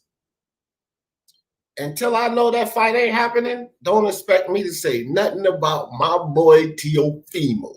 Now, thank you, Chet. Appreciate you. Let me catch Wooly Boy slip and move with the super chat. Wooly Boy said, all right, let's have rights. It's not undisputed. Enough of that chat. Loma gave it up, period. Yeah, well, it's not undisputed with the WBC situation. I see what you're saying, Wooly Boy. But it is unification. 3-belt unification. And it is still the biggest guy that he can fight at this point at 135 because it ain't Devin Haney. It's Teofimo Lopez. So it is that. And that franchise shit is why Lomachenko should negotiate with Teo, because that was the whole reason you took it. So what the fuck? Why'd you take the franchise title if you weren't gonna negotiate for this big fight? That was the whole reason. I don't get it. No, but nobody want to talk about that. Bias. It's just about Teofimo being a duck. You understand what I'm saying, Bias? They don't want to talk about Bob Arum. They don't want to talk about the franchise belt. They don't want to talk about the fact that this fight does have a lot of value for Lomachenko also. They don't want to talk about nobody else negotiating. They just want to talk about Teofimo possibly getting screwed severely and taking it and shutting the hell up, or he's a duck. That's all they want to talk about. And I ain't doing that until I know my boy ain't take that fight. And like I said, it's still not going to go down like that. There's a whole lot to flame this kid about by not taking this fight. That is really not really surrounding that. Because he should take this fight to me regardless. 1.2 is enough. Forget about the 1.2. Kid, you take this fight, you move up to 140, that 1.2 is going to be massively more. Well, hold on. Let me respond to Category, because she's saying that he did negotiate. No, he didn't. He said take it or leave it. That's not negotiating. No, it was no. Hold on, Cat. Hold on, sis. It ain't no damn negotiations. It ain't been no negotiations, Cat. Bob Arum pleased Lomachenko, and they're bragging that Lomachenko signed, right? So if Lomachenko said, okay, sure, I'll sign. What does that mean? Oh, yeah, I'm happy with my cut. I have no problems. I'm good. Like he was good with being plastered all over Terrence Crawford's promotion. See, Lomachenko's always good, Cat. So he was good. So Bob Arum made sure it was good. No negotiation needed there. Hey, kid, take this. I don't want that. Whatever. That's what you get. That's the negotiations, Cat. That's how it went down. That's not negotiations, sis. She's asking me what is there to negotiate. You gotta ask Teo. He's not. I mean, plus let's be real. What do we even know about the negotiations? We don't know shit about it besides numbers. We don't know what it entails. We don't even know if it's a pay-per-view. Bob don't even know if it's a pay-per-view. He first said it was a pay-per-view. Then he switched his mind to free TV. Like we don't know anything about the negotiations besides the numbers. That's literally it. Hey, Cat, what if they told Teofimo he gets 1.2 and a certain percentage of the pay-per-view? And then when Bob came out in that report and said, well, I don't really know if it's going to be pay-per-view or not. We might do it on ESPN Plus. What if that happened? Then that 1.2 is not so attractive without that percentage you were supposed to get from the pay-per-view numbers. But we don't fucking know if that was a part of the deal. We don't even have a clue of that. But what if it was? Would y'all be calling him a duck then? That they just basically going to say, okay, let's put it on ESPN Plus and screw his percentage from the pay-per-view numbers. What if that's the case? Do we know if that's the case or not? Hey, D, but wouldn't that, even though they still create revenue through viewers, even if it's not pay-per-view and it's the ESPN that's paying for that publication of the fight, they still make concessions with viewers, because the more viewers, the more ratings. True, G Boogie. But if that's not in the contract, if in the contract it says, you know how this is, G Boogie, with these contracts. If in the contract it says, that's why I'm saying. Hold on, hear me out, G Boogie. I'm just saying, if in the contract it says you get such and such percentage of pay-per-view, then it's not there's no fucking pay-per-view in there. If they don't renegotiate that contract, right, that's cut out of that money. It doesn't say it will be placed by recessions or it will be replaced by this if it goes on to ESPN Plus. Right. If that ain't in the contract, then he don't get the money. He just screwed out of money. Yeah, I understand that, he's obligated if he signs or whatever, but he has to since that's why I came out in the fashion earlier. I said he could go into the negotiation and say, and meet this stipulation or meet this thing, renegotiate. And if he's getting, let's say, a $500,000 more, and that's satisfying to him, why not do it? But if he don't, but G Boogie, if it's a take it or leave it deal, he don't have that fucking option to go. If they say take it or leave it, he doesn't even have the option to do what you say and do. Exactly. In my case, if that was the whole shit, or you know what, I'm gonna step up to be great. Fuck that. And that's where I'm at. I'm saying he should take the money anyway. If it falls down to that and Bob Arum and them don't budge, I'm holding Teofimo. I'm going to tell all of y'all this right here. If it falls down to what G Boogie just said, I'm holding Teofimo accountable for saying, fuck it, I'll take the money. I'm holding him accountable for doing that. I'm saying you must do that. Even if they play hardball and it comes down to that, and they don't budge. Like a lot of people thought Eddie Hearn and them weren't going to budge with Andy Ruiz. Like, fuck that. I'm not giving them that. But they budged. So we don't know yet. So if they don't budge, Teofimo's got to take the fight. But that was a different circumstance too, though, D, because you got to look at it. He took the title from Joshua, and he had the title. Joshua needed that title, so he had it. He signed the contract, G Boogie. See? Yeah, then into renegotiation because he had the titles. That's what I'm trying to tell you. Even though they could have. This is something, G Boogie, you keep coming back to. This is something that you keep coming back to. And this is the problem with my boy Teofimo. You keep coming back to that word negotiation, renegotiation. With a take it or leave it deal, those two words don't exist, fam. Yeah, they don't fucking exist, dog. That's why I said I didn't know the whole stipulations of the contract. I'm not the participant. I don't know what he signed.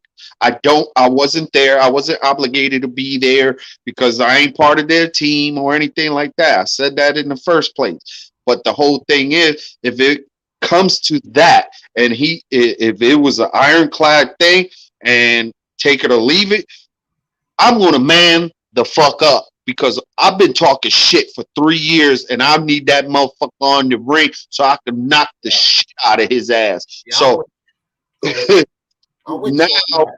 now it's on him. Yeah. Willie Boy Slipping Move says light bulb moment. Loma avoided Haney with franchise so he could take your boy Teofimo instead. Swallow that one, fam. Man, I don't know. Like, I never even really was sold on that, Willie Boy. I mean, because I came out and said that when Lomachenko said in his video that was something that Bob Arum and Suleiman did behind doors. I was with Lomachenko on that the whole time. I put a video up saying that, Willie Boy. I was like, man, I don't even think Loma was with that foolishness. He was just like, fuck it, bro. If this is the way it's going to be, this is the way it's going to be, and I'm going to fight. But he wasn't in there advocating or pushing to get that franchise belt. That was something that Bob and them did. It was thrown on his lap, and he was like, fuck it, whatever. Y'all running the show. That's how I think that went down with Lomachenko. So, I mean, I don't know, bro. I was never with that whole, and that's the thing. See, like, I keep the same energy. I was not bashing Loma for that at the time. I was actually defending Loma for that whole Devin Haney situation. I was like, no, he didn't. No, I was defending him too. I thought he was doing that in Devin Haney. I was defending him. Like, I mean, come on, bro. Like, I just called it. No, ain't no fucking capping, AOBs. I was defending him. It is no capping. Look, I just called it straight down the line, fam. Loma was not ducking the kid. He wasn't. And people that say that is foolishness. It's just foolishness, dog. I thought he took the franchise title to fight Teo. So how could I complain about that? You know what I'm saying? That's what I thought was happening. And that's why I don't get the whole non-negotiable thing. I don't get that. CD, I just wanted to say, hold on real quick and let me get this super chat, and then Chet Collins again with the super chat said people forget Loma gave up $300K to Walters to make the fight happen, and Walters didn't have a belt. What do you think he's going to do for Undisputed? Chet again. I'm gonna leave that up, Chet. Thank you, Chet. Go ahead, Untangible. Yeah. So considering that Teofimo versus Loma, just out of my own negative sort of cynical thought process, it's not going to happen. What is your prediction on Lomachenko versus Yvonne Mendy? Because we all know that's happening next. Yvonne Mendy? He's going to beat him. All right. What's your thoughts on it, unbiased? I don't think anybody can beat Lomachenko right now. Loma's would destroy that dude. I think pretty much anybody besides Teo gets washed against Loma. I think Teo has a potential remedy for Loma, although I'd still pick Loma. Maybe Devin Haney got something for him, man. Maybe Devin got something for him. I don't know yet with Devin. I think Devin could potentially have something for him, but I got to see more from Devin. But besides Devin Haney and Teofimo, I don't think nobody can see that dude, bro. No, nobody. Ryan Garcia is good. He's got the quick check left hook, but I don't think he's ready for Teofimo, and neither does Reynoso, because Reynoso said already he didn't think he was ready for Haney or Tank Davis. So Ryan ain't ready, and none of the rest of them ready. Only Teofimo and Haney, I think, is ready. And I still think only Teofimo. I think Teofimo is really the only person Loma should be fighting, and same with Teofimo and Loma, because I mean they are number 1 and number 2 on the same stable. Yeah. I mean, yeah. I get that. Like, that's a fair point you make. I just don't agree that Devin Haney couldn't share the ring with him. I think Devin Haney could share the ring with him. I just would like, it's one of those things where I believe from what I see of Devin Haney. Because I get all of these people like Black and Brown coming in here giving me heat, fucking H Money and El Jefe giving me heat because they on Devin Haney. and think people hear me talk against Devin Haney, but it's always concerning Teofimo and the foolishness they said about my boy. But I actually like Devin Haney, and I think he's talented. I just need to see him at a little higher, of a level. But I think he can share the ring with Lomachenko. I do. And I think Devin Haney beats the rest of the kids too, bro. That's fair enough. He beats Ryan Garcia. I think he beats Tank Davis. I think I would like to see him against Luke Campbell. I think that's an interesting fight. That's fair enough. I'm just saying, though, in the case of a guy like Loma at this point, it's not realistic for him to fight a guy based on talent. He's going to need to fight somebody who's going to be able to not only have the talent, but also have the record to back it up, which Teofimo now does. And, I mean, I don't know if Devin Haney at this point, yes, he is a belt holder, but he hasn't beaten a champion for it, but he also just doesn't have the character and hasn't done enough to market the fight to its best point. And Loma needs a big fight. He's 32 years old or something like that. Like, he is probably near the end. Here's something. You guys think they're going to have some tune-up fights and then fight each other? No. Bob tried that, and they both turned down. I just read an article the other day, I think Michael Benson. Bob Arum, and I told people this shit too, bro, about that fucking tune-up situation. And Benson just confirmed this, and I said it way back then. That was all Bob Arum. All of it. The tune-up for Loma, the tune-up for Teofimo. It was all Bob Arum. It was neither of these guys. So both of them went to Bob Arum and said they don't want no tune-up. They want to fight each other. That's how that shit went down. I told motherfuckers, man, look, ain't nobody trying to hear that tune-up shit. That's Bob Arum. Y'all stop feeding into that. Now, I don't know everything, and neither does Michael Benson, but he's pretty reputable. And he said the same thing not too long ago. It was Bob Arum, bro.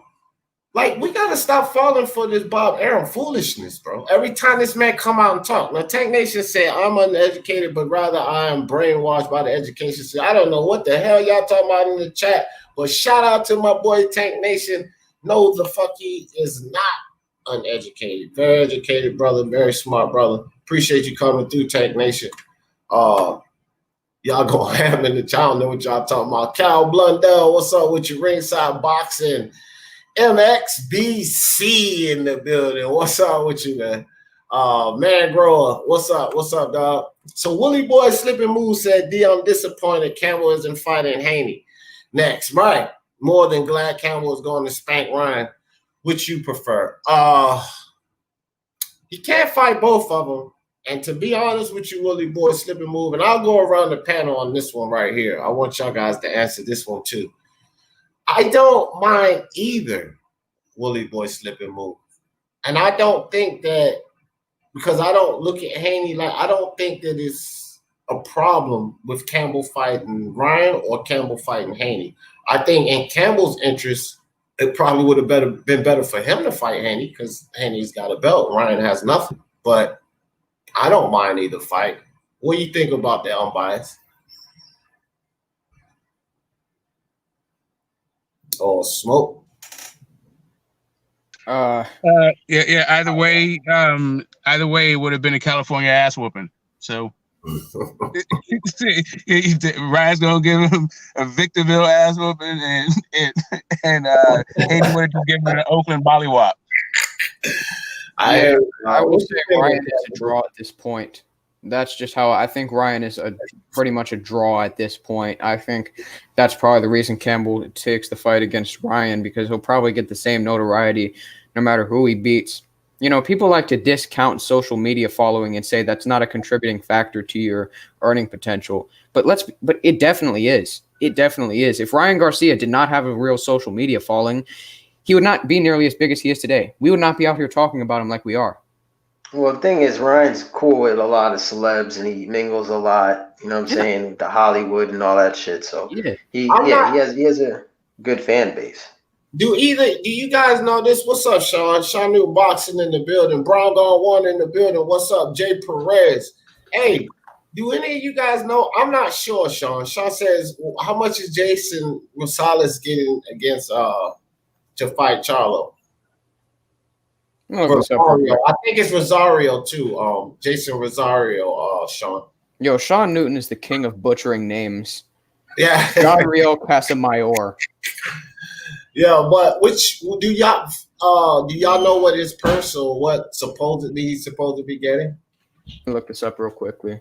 Yeah, look it up for me. Thanks, bro. Official scorecard. What's up, PD in the building? But yeah, I don't know. I don't know. But anyway, back to my man Teofimo.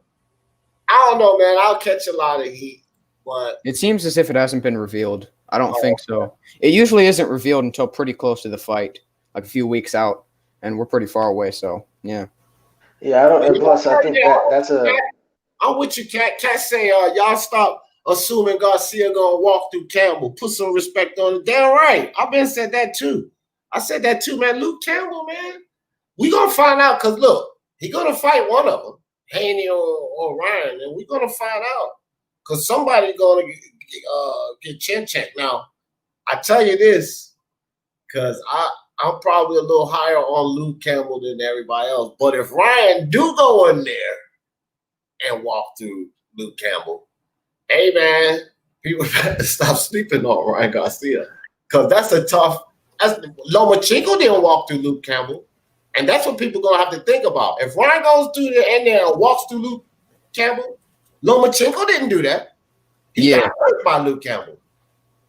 So that would be something huge for Ryan to do. Now, I don't think that this is going to go down that way. I think it's going to go to decision. We might see Ryan get taken in deep waters this time. And he could very potentially lose that fight. That's what I think we're going to see. I don't think we're going to see a Lomachenko-style fight. Yeah. Although if Garcia walks through him, I could see him stopping him a bit early.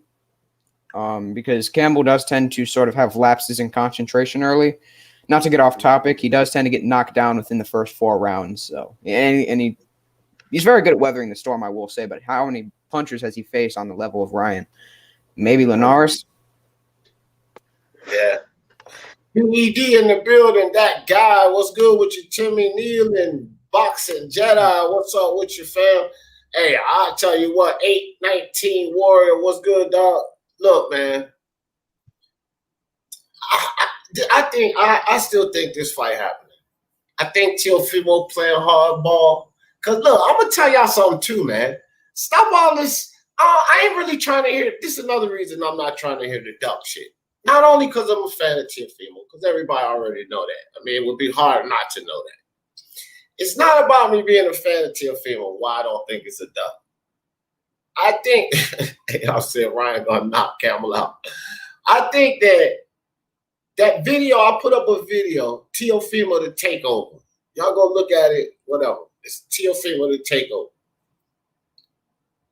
The reporter asked him, he was getting interviewed in the video.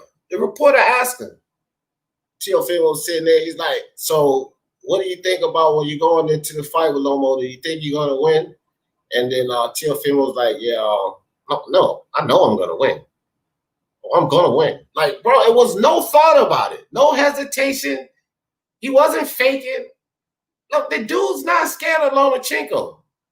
And Devin Haney's not either. I want you guys to know that. Because on the video where everybody say that Devin Haney so-called exposed Teofimo and his energy and all that nonsense, they both agree that Lomachenko's overrated. They both agree on that, both of these kids. So neither of them have any fear of Lomachenko. So I just think when people want to rush to call out Duck, like these kids not scared of Lomachenko, fam. They're not. Yeah. I mean, you guys are optimistic about the fight happening. I personally don't think it is, but hey, it could happen, and I'll gladly eat my words. I'm not optimistic about any fight happening. I'm going into each of the Charlo fights, pay-per-views, and I'm going to absolutely 100% with certainty expect those fights to be canceled due to COVID. Somebody testing positive. Right? So that I can just prepare myself to be spoiled with those fights. Well, that's cool, but I don't need your boxing energy. It's like, no, I'm playing. No, we got to hope for these fights, bro. We gotta imagine sitting there with our popcorn and beer and chips and wings if y'all eat them. I'll probably have fish sticks and shrimp. You know what I mean? And we watching the fights. We got to see ourselves doing that intangible. And these fights happen. Yeah, neither, Linares is a terrible finisher, right? He had Campbell down, he had Loma down, he didn't do shit. Ryan Garcia does not suffer from that. And I think he has faster hands with his combinations. Well, he throws more shots, at least. He has a lot more output. The one thing though with Ryan, and he hits harder. He hits harder. Yeah. The one thing with Ryan though is if he hits somebody and has them hurt, I mean, Luke Campbell's going to be the first person who isn't just going to shell up. You know, he's going to actually try to weather the storm, and that's going to prove how good his finishing skills actually are. He might just be on the canvas too at that point. Yeah. Like power is real. So Luke Campbell ain't gonna. He been dropped before and shit. He ain't gonna be taking 2 million and Ryan Garcia punches now. Like, let's not get overzealous here. Ain't gonna be too many times he gonna get up. He gonna go down and he might stay down. Yeah. Campbell has been facing European style fighters, right? Of various proficiencies, and Loma is as high as you get, but Ryan Garcia is not that. Don't hit your kids. Great work, D. Appreciate you for the super chat. Soccer Training Club. Damn right. That's my opinion. I don't hit mine, and I would suggest don't hit your kids, man. Talk to them. Hey, since everybody thinks I'm a Loma hater, man, I'll say this. Loma is looking like the guy who wants to fight the most right now. There you go. Let's give him his props. He looks like he wants to fight right now. So if you guys want to, praise and cheerlead for him, that's cool too. You know what I'm saying? Yeah, I'll give him his props. He signed. He wants to fight. But real quick, intangible, D is going to be wearing his bib, eating cut up chicken nuggets. Well, I'll be wearing my bib, eating cut up shrimp because I don't eat chicken. But I am going to have some snacks that night. Go ahead, intangible. Yeah, I've been seeing too many people try to say that you're that you're hating on Loma in the chat right now. I'm reading selective comments, but whoever is, there you go. No. See, this is what you gotta understand, intangible. Unbiased and I've been doing this shit for a long time, so we've been saying things just around, and people get these perspectives. You know what I mean? Like I had this perspective when I came around for like 3 or 4 months that I was a PBC lover. I was a PBC fanboy. So we get these things that happen because we just say what we feel at the time, and most of the time it's true. So Unbiased has built up this false persona with some people that he's a Loma hater because of the things he said. So that's what, not necessarily everybody in the chat or anything like that. He's just saying, you know, generally, motherfuckers be saying he's a Loma hater. And I've heard it before, but it's all bullshit. He's not of anybody. I got called a Loma hater yesterday. And I actually I believe that Teofimo ducked the fight. You know what happens though, intangible? Because there's a lot of fans, right? They want you to praise the fighters that they like. So if you say something negative against them, all of a sudden you become a hater. I've debated in favor of Lomachenko on multiple occasions. You know what I'm saying? But because I'm critique him as well, I become a hater. So it is what it is. Right. Willie Williams. How you gonna do that to me, man? You gonna stab me in the heart? Willie said, salute D Jefferson panel chat. I knew this fight wasn't gonna happen. Loma should just fight him and get the money in the rematch. Listen, man, you right. He should just fight him. But it ain't gonna be no rematch. Because also in that video that I was just talking about, Teofimo the Takeover, you can go watch it. Teofimo says this: after I beat Lomachenko, he can go on about his business. I'm moving on. I'm just there to beat him up like I know I can do. And I'm going to 140 and try to accomplish there, which he might have a problem because I think Josh Taylor wants to do the same thing. As soon as he gets 4 belt, he wants to move on. So I don't know how that'll work out. But anyway, yeah. But thank you, Willie Williams, for the super chat, my brother.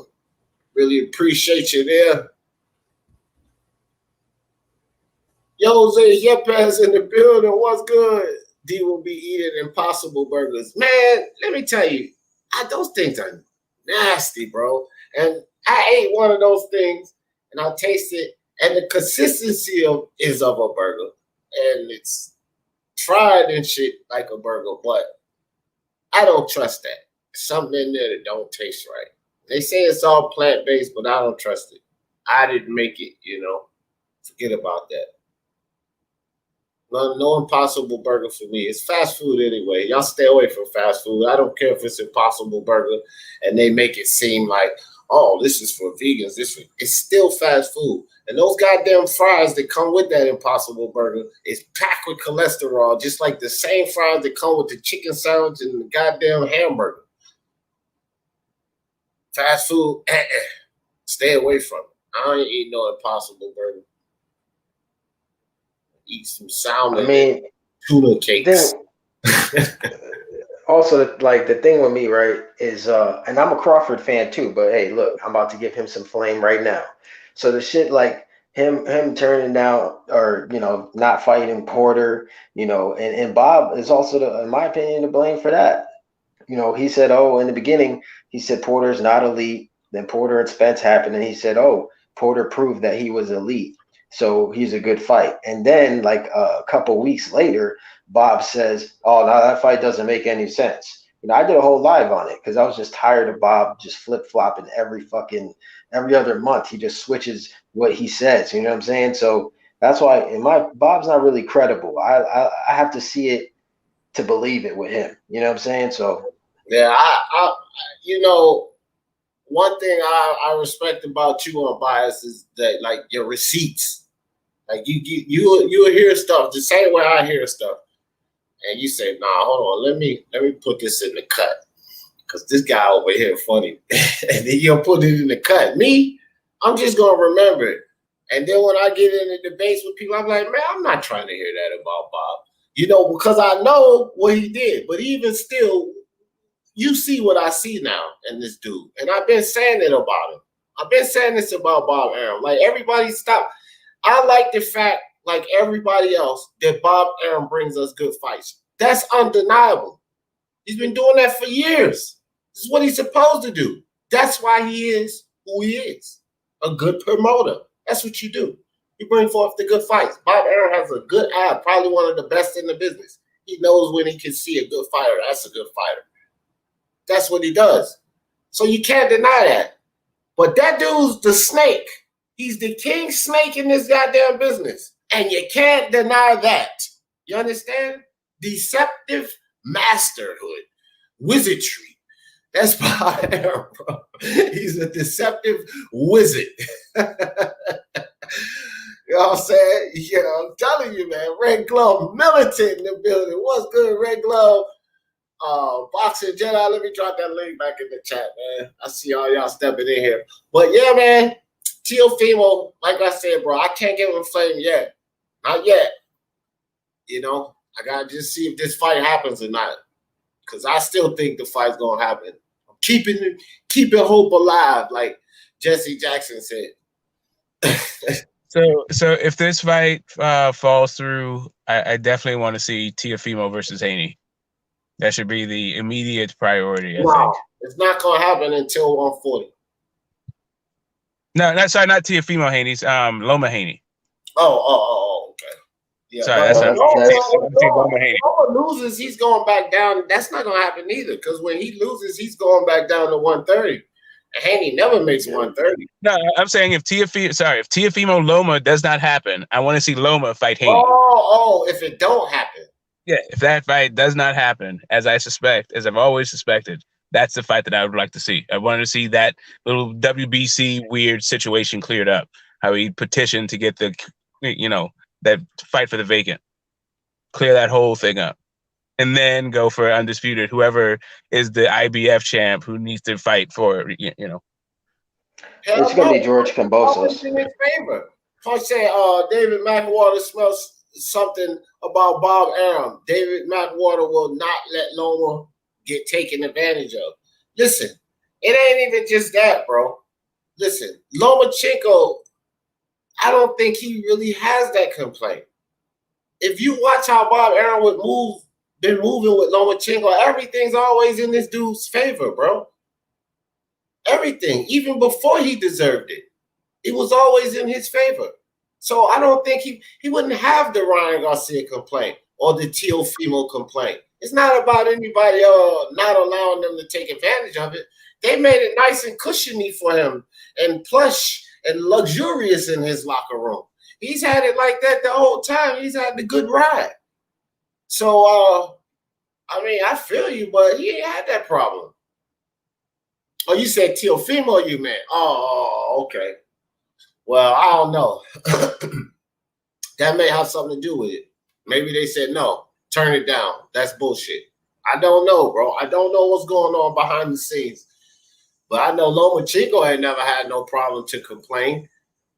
How he gonna complain? What he gonna complain about?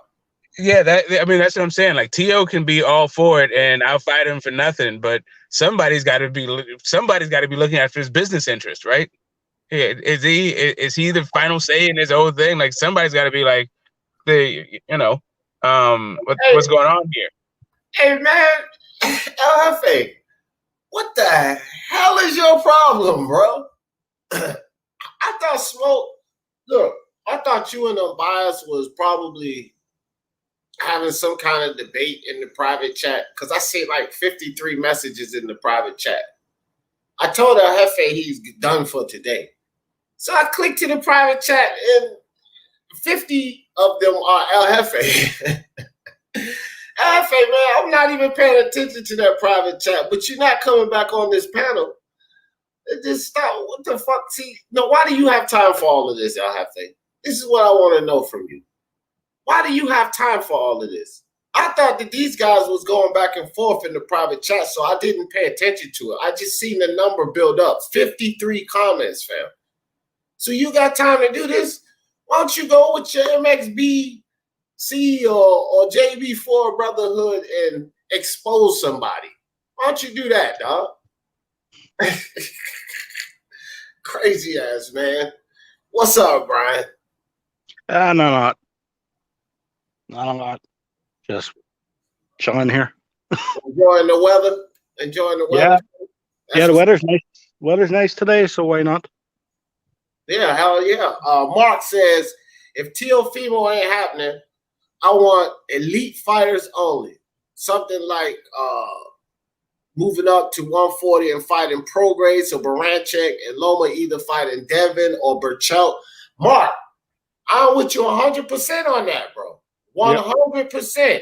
If these two guys are not going to fight each other, then I don't want no other fights but like what Mark is offering. For either of them, I'm not hearing it. Not from Lomachenko.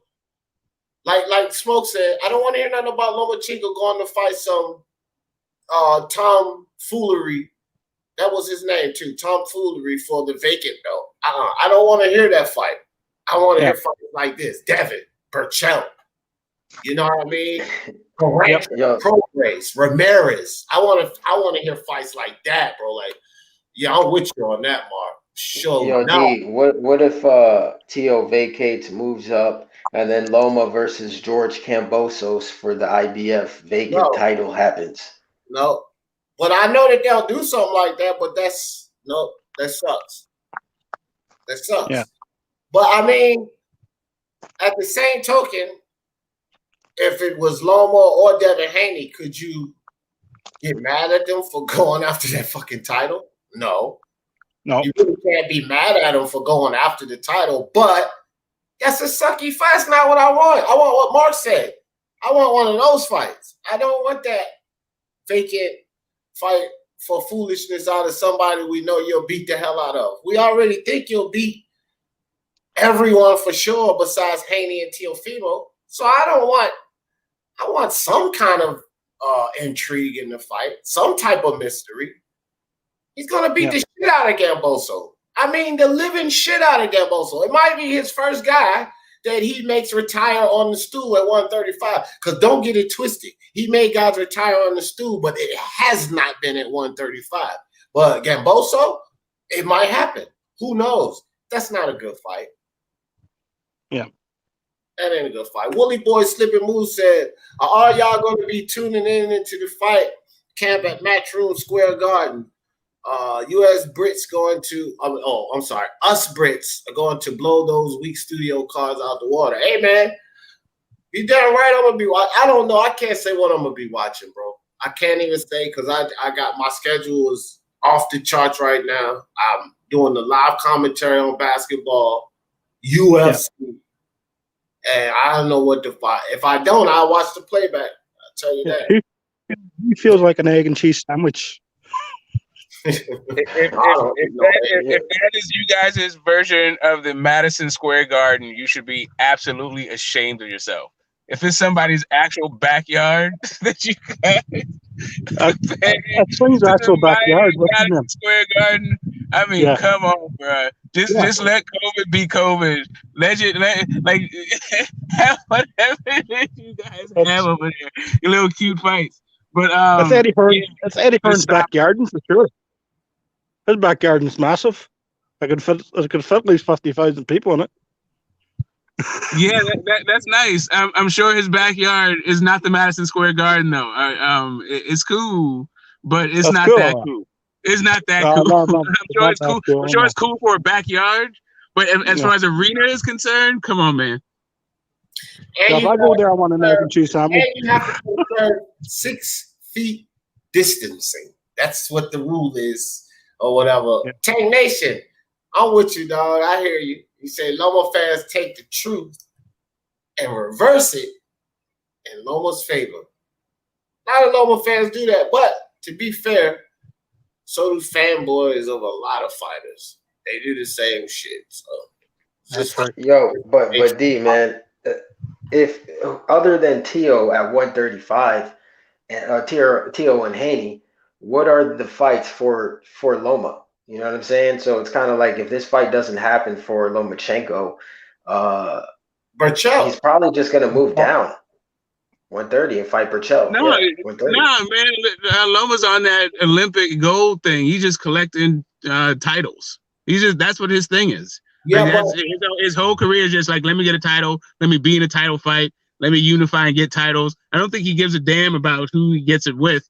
He's just going to be on title runs and let everybody else sort out the bodies. Well, I don't got a problem with it. I think Loma, like I said, man, I always hear the Loma criticism, and you give criticism to every fighter, Canelo, Teofimo, Tyson Fury, Anthony Joshua. You can give criticism to all of them. I don't listen to the criticism, the Lomachenko criticism. The dude is all right by me. I think if he retired today, he's fine.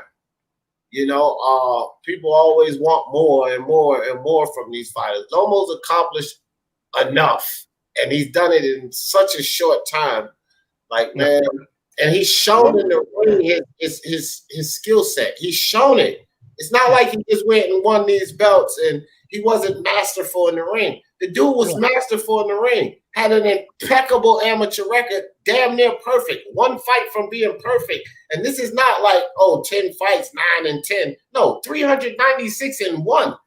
So, dude, like, I don't have no beef with Lomachenko. I think my boy Teofimo is going to put him to sleep. But I don't have no beef with Lomachenko at all. Not if he doesn't get in the ring one. Loma's he's an all-time great. He's an all-time great amateur. Lomachenko is. You know what I'm saying? Like in history. So you can't listen. You can never like criticize him too much. But his pro run, I'll say this, right? I think his undisputed run has not been the greatest, and I would like to see him end it though with the Teofimo fight if it happens. And to me, that would put a stamp on his undisputed run. You know, beating George Kambosos or whoever for a vacant IBF, that's not the way that I would want to see it. You know what I'm saying? Yeah. But I think that's Teofimo. I don't think he wants to go out that way either. Yeah, but that's the thing. I don't think Loma cares. I think Loma is perfectly fine going out that way. Absolutely fine with it. Yeah, I don't know. I disagree. I don't think Loma's going around looking for the best fights. I think Loma's looking for the belts. Like, he's not saying like, let me fight that guy or that guy regardless of the belt. He's just like, I'm on a belt run. That's why I would be that's why I'd be like very impressed with Loma if he fought Devin Haney if this didn't happen. Right? If he's gonna move down, I'm not mad at Burchell or Shakur or something like that. Well, that white guy will beat him. Who's that? That's me. I said that white guy will beat him. Oh, Lomachenko will beat Devin Haney. Yeah, Smoke. I don't know if I agree with you about Lomachenko, bro. I don't necessarily. I think that, like, if we look at what's going on here, the only person that you can really give heat to right now is Teofimo. You can't really give no heat to Lomachenko. Well, Lomachenko signed, presumably signed allegedly, presumably, whatever, signed the contract. He accepted his money, his side of the deal. So that to me is saying, yeah, I want to fight this kid. I want to unify these belts and see undisputed or whatever. I don't get that he's not trying to. Yeah, I know that Teofimo at this point represents the best challenge. What I'm saying is Loma would take not the best challenge in order to get the belt. Like, what I'm saying is he doesn't care about fighting the best challenge. What he cares about is the belt. If the best challenge happens to have the belt, then great. But if a sub guy doesn't have the belt, he's still gonna go and get that belt. He's not gonna go and he's not gonna be like, let me just go and fight the best guy. Okay, well, hold on right quick. Well, in Loma's defense, because now I'm gonna defend Loma here. In Loma's defense, if you want to achieve greatness in totality, then wouldn't you have to do both? Wouldn't you have to fight the best guys and also collect these titles and be the one and only champ? So if he's willing to fight this kid, which is, like I said, the best fight for him right now at 135, and he is, if the fight with this kid does not happen, the fact that he's still trying to accomplish both, fight the best, and along the way, he's trying to collect those trinkets so he can say that I was undisputed. Why shouldn't he go collect that trinket? Because it's about his legacy even still. So I'm just saying to you, Smoke, I don't put that on Lomachenko. Like he's just trying to run around, collect belt. No, I think he's seeking legacy as well. I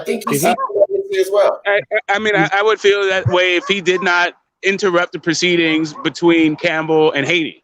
So at this point, if this fight falls through and he goes against some subpar opponent and not fight Devin Haney, not fight the other guy that maybe he could have faced for that WBC belt in the first place, then I'm like, no. And that's what I'm saying. For me, it looks like at this point, Loma is looking for the way that he's going for greatness, because he's going to have a limited pro career, is by by collecting all the belts, regardless of who the title holder is.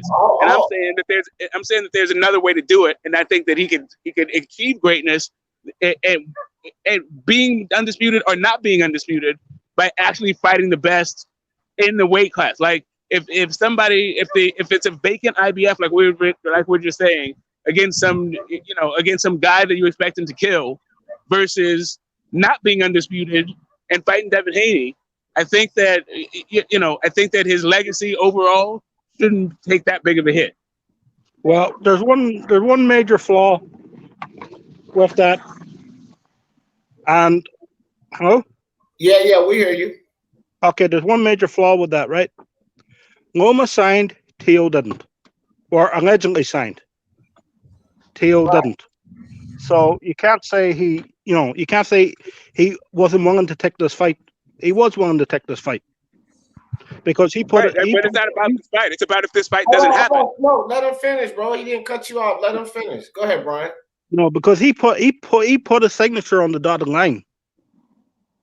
So at the end of the day, he was willing to take the Teofimo fight As Teofimo, the one who says, at the moment, I don't want the fight to happen. So yeah, I just excuse me. I just wanted to say, just get my little take on the whole situation real quick, because I gotta hurry up and go. What's good, D? What's up, everybody? Two hands. How you doing, Two Hands? Good, good. How's everybody feeling today? Yeah, good, man. Good. Okay, this is my take on it. All right, if Loma signed his name on the dotted line for 3.25 mil, and you know, I just did a video on this like 2 days ago. They were saying that the fight could possibly be just on ESPN Plus with the $5 subscription, or the fight could just be a non-pay-per-view fight. So if Lomachenko signed for 3.25 mil, you got to take in consideration he holds most of the hardware. And we got to understand too that Teofimo Lopez highest payday was against Richard Comey at $500,000. Now I'll use Devin Haney as a segue in a sense, with his matchroom minimum being a champion with the WBC, his belt purse is like $1 million or with maybe a point or two on that. So what I'm saying, with no crowds and the fact that the fight might not be pay-per-view, and Lomachenko signed on for that 3.25, if T.O. was just holding out to try to say maybe get 1.75 mil to 2 million, okay, I could get that. But with the fight being with no crowds and the fact that it's not going to be on pay-per-view, 1.25 mil to maybe 1.75 to 2 million, to me, yeah, it would have to be a duck, because you don't have the crowds, you don't have the pay-per-view, you don't have no gate. So really, how you gonna get it on the back end? And you the one who's been calling for this fight. And my thing is, as a fighter who believe in yourself, yo, this fight gonna make you a superstar. You're gonna get all the money that you want after this. So the only thing that I could think is, hey, bro, you're not trying to take the bread because you don't look at 1.25 million as a reason enough to lose for, if that's possibly the case. Because if I felt like I could beat this dude the way you've been portraying that you really want this guy, man, 1.25 million shouldn't be stopping you from taking this fight. Only if there's no pay-per-view or no gate involved, because I feel like, you know, the purse isn't far off, considering you're getting paid more than double what you got paid. Actually, you're getting paid like 125% more than what you got paid. So I can't put it on Loma like Loma not trying to do this, because realistically, Teofimo's not going to be able to be at 135 pounds for another year. So he would have to take the fight now. So you got to seize the moment, bro. You're just going to be short, man. But that's all I really had to say, for real. Appreciate you for letting me come up, D. Man, everybody be respect. Yeah. All right. I got to head off 2D. All right. Appreciate you, Brian. Fire. And that's what I'm saying. Like, bro, that's just like what Mr. Two has to say. Like, some things you can't argue with about. That's why I'm saying this kid got to take this fight, man. He's got to take this fight. You know, I can advocate for you. I could be a fan. Oh, yeah, chopsticks. Hell yeah, brother. That's right. I'm working all day, all night. That's right. I'm going to be on it. We got to get these games in, fam. But, yeah, guys, with that being said, look, Teofimo's got to take this fight. I don't mind him. I'm not going to give him flame right now. You know, people saying give him flame for delaying the fight. The goddamn fight is in October 3rd. It ain't no delay yet. There's no delay. The only delay is y'all hearing the announcement. Y'all gonna call him a duck, or you can call him what you want, but y'all want me to call my boy a duck because you didn't hear the announcement. Well, you know what other announcement you haven't heard? That this fight ain't gonna happen. That's the announcement you haven't heard. So I'm not giving Teofimo no kind of heat until I hear one or the other. And if I hear that the fight's on and they standing across from the ring, it's you guys that got to make up some excuse about why you called him a duck, or I was just saying I called him a duck because he was blah, blah, blah, blah, blah. Well, I ain't even going to have to do that, because I would just be sitting here listening to the bullshit y'all talking about why you called him a duck, when I was telling you the whole time, let's see if the fight happens or not before we start calling the kid a duck. That's all I'm saying. Yeah, it's a rare opportunity to get a chance to knock out Lomachenko. So yeah, it's going to be hard for him to live it down. I think he could still have a stellar career, still go, still achieve greatness. But people are always going to remember it and talk about it. Link Punisher in the building. Look, I'll say this, Link Punisher. I'm not even really defending or advocating that when it comes to Teofimo. I can't say what's enough or what's not enough. Like, that's not even, because in the same sense of what I said earlier, I don't know what's going on behind the scenes. I don't know if it's enough, if Bob Arum is screwing him over, if Bob Arum is being sneaky, I'm not sure. So I can't say, oh, 2 million, yeah, give him 2 million, that's fair. I don't know if that's fair or if that's too much. That could potentially be too much. But I don't have that information, so I can't make that assessment. But what I can say is I don't like the fact this is like a take it or leave it situation, if that's what it is, allegedly, a take it or leave it situation. And also, what if 1.2 million is too low concerning what's offered for the fight? Like, we just don't know the back business. Like Smoke explained earlier, I think that was Smoke. It's the promoter's job to divvy up this money. So we don't know how Bob is divvying it up. Maybe he's doing something that he could do a little better. And like I said before, please both fighters. I just don't know. I'm just not going to bash Teofimo until I find out that this fight is off for sure. Hawker Mustang in the building. What's up with you? Shout out to Speaking Mind Sports Talk, the panel, the chat. I've been listening for a while. Appreciate you, Hawker. Yeah, that's all I'm on, bro. I just can't do it. I can't get on my boy yet. I'm sorry, guys. I can't do it. When they offer 50, when they offer AJ 50 million, take it or leave it, a lot of y'all had some opinions. Yup, take it or leave it deal. Yup. And the Wildest fan, that was AJ's highest payday too. Exactly. Thank you, unbiased. That's a fact. The same mentality. AJ never been paid that much money. He should have just took the deal. No, you cannot say that. You cannot just up and say what someone could do. Y'all didn't know what Eddie Hearn and AJ already had planned. Y'all didn't know that Eddie Hearn and AJ already foreseen that this is the value in his stock he's going to have, and he would be making 80 million without any goddamn belts. Don't sit here and tell me that AJ did wrong by not taking some take it or leave it $50 million deal when he got $80 million with no belts. None. No belts. Come on, man. Stop this. Let's hear the fighters off first. Let's hear that. And then I'll be on with the lynch mob. But I ain't with the lynch mob. Y'all need to put them goddamn torches and nooses down right now, goddamn it. Y'all jumping the gun. I'm not with the lynch mob until we get all the information here. This ain't no damn Rosewood. You understand? We're not just going to hear somebody cry out something and think I'm going to go lynching, dog. It don't work like that. But anyway, man, Smoke, you got some closing thoughts for me? Hold up. There you go. Smoke back. Smoke, you back? You there? Oh, yeah. You were just breaking up for a second. I was driving through a neighborhood. What happened? Nah. I was just making some jokes about my boy Teofimo. No, but I was just saying, I'm getting ready to close it out in a minute, man. I was seeing if you had some closing thoughts, but before you do,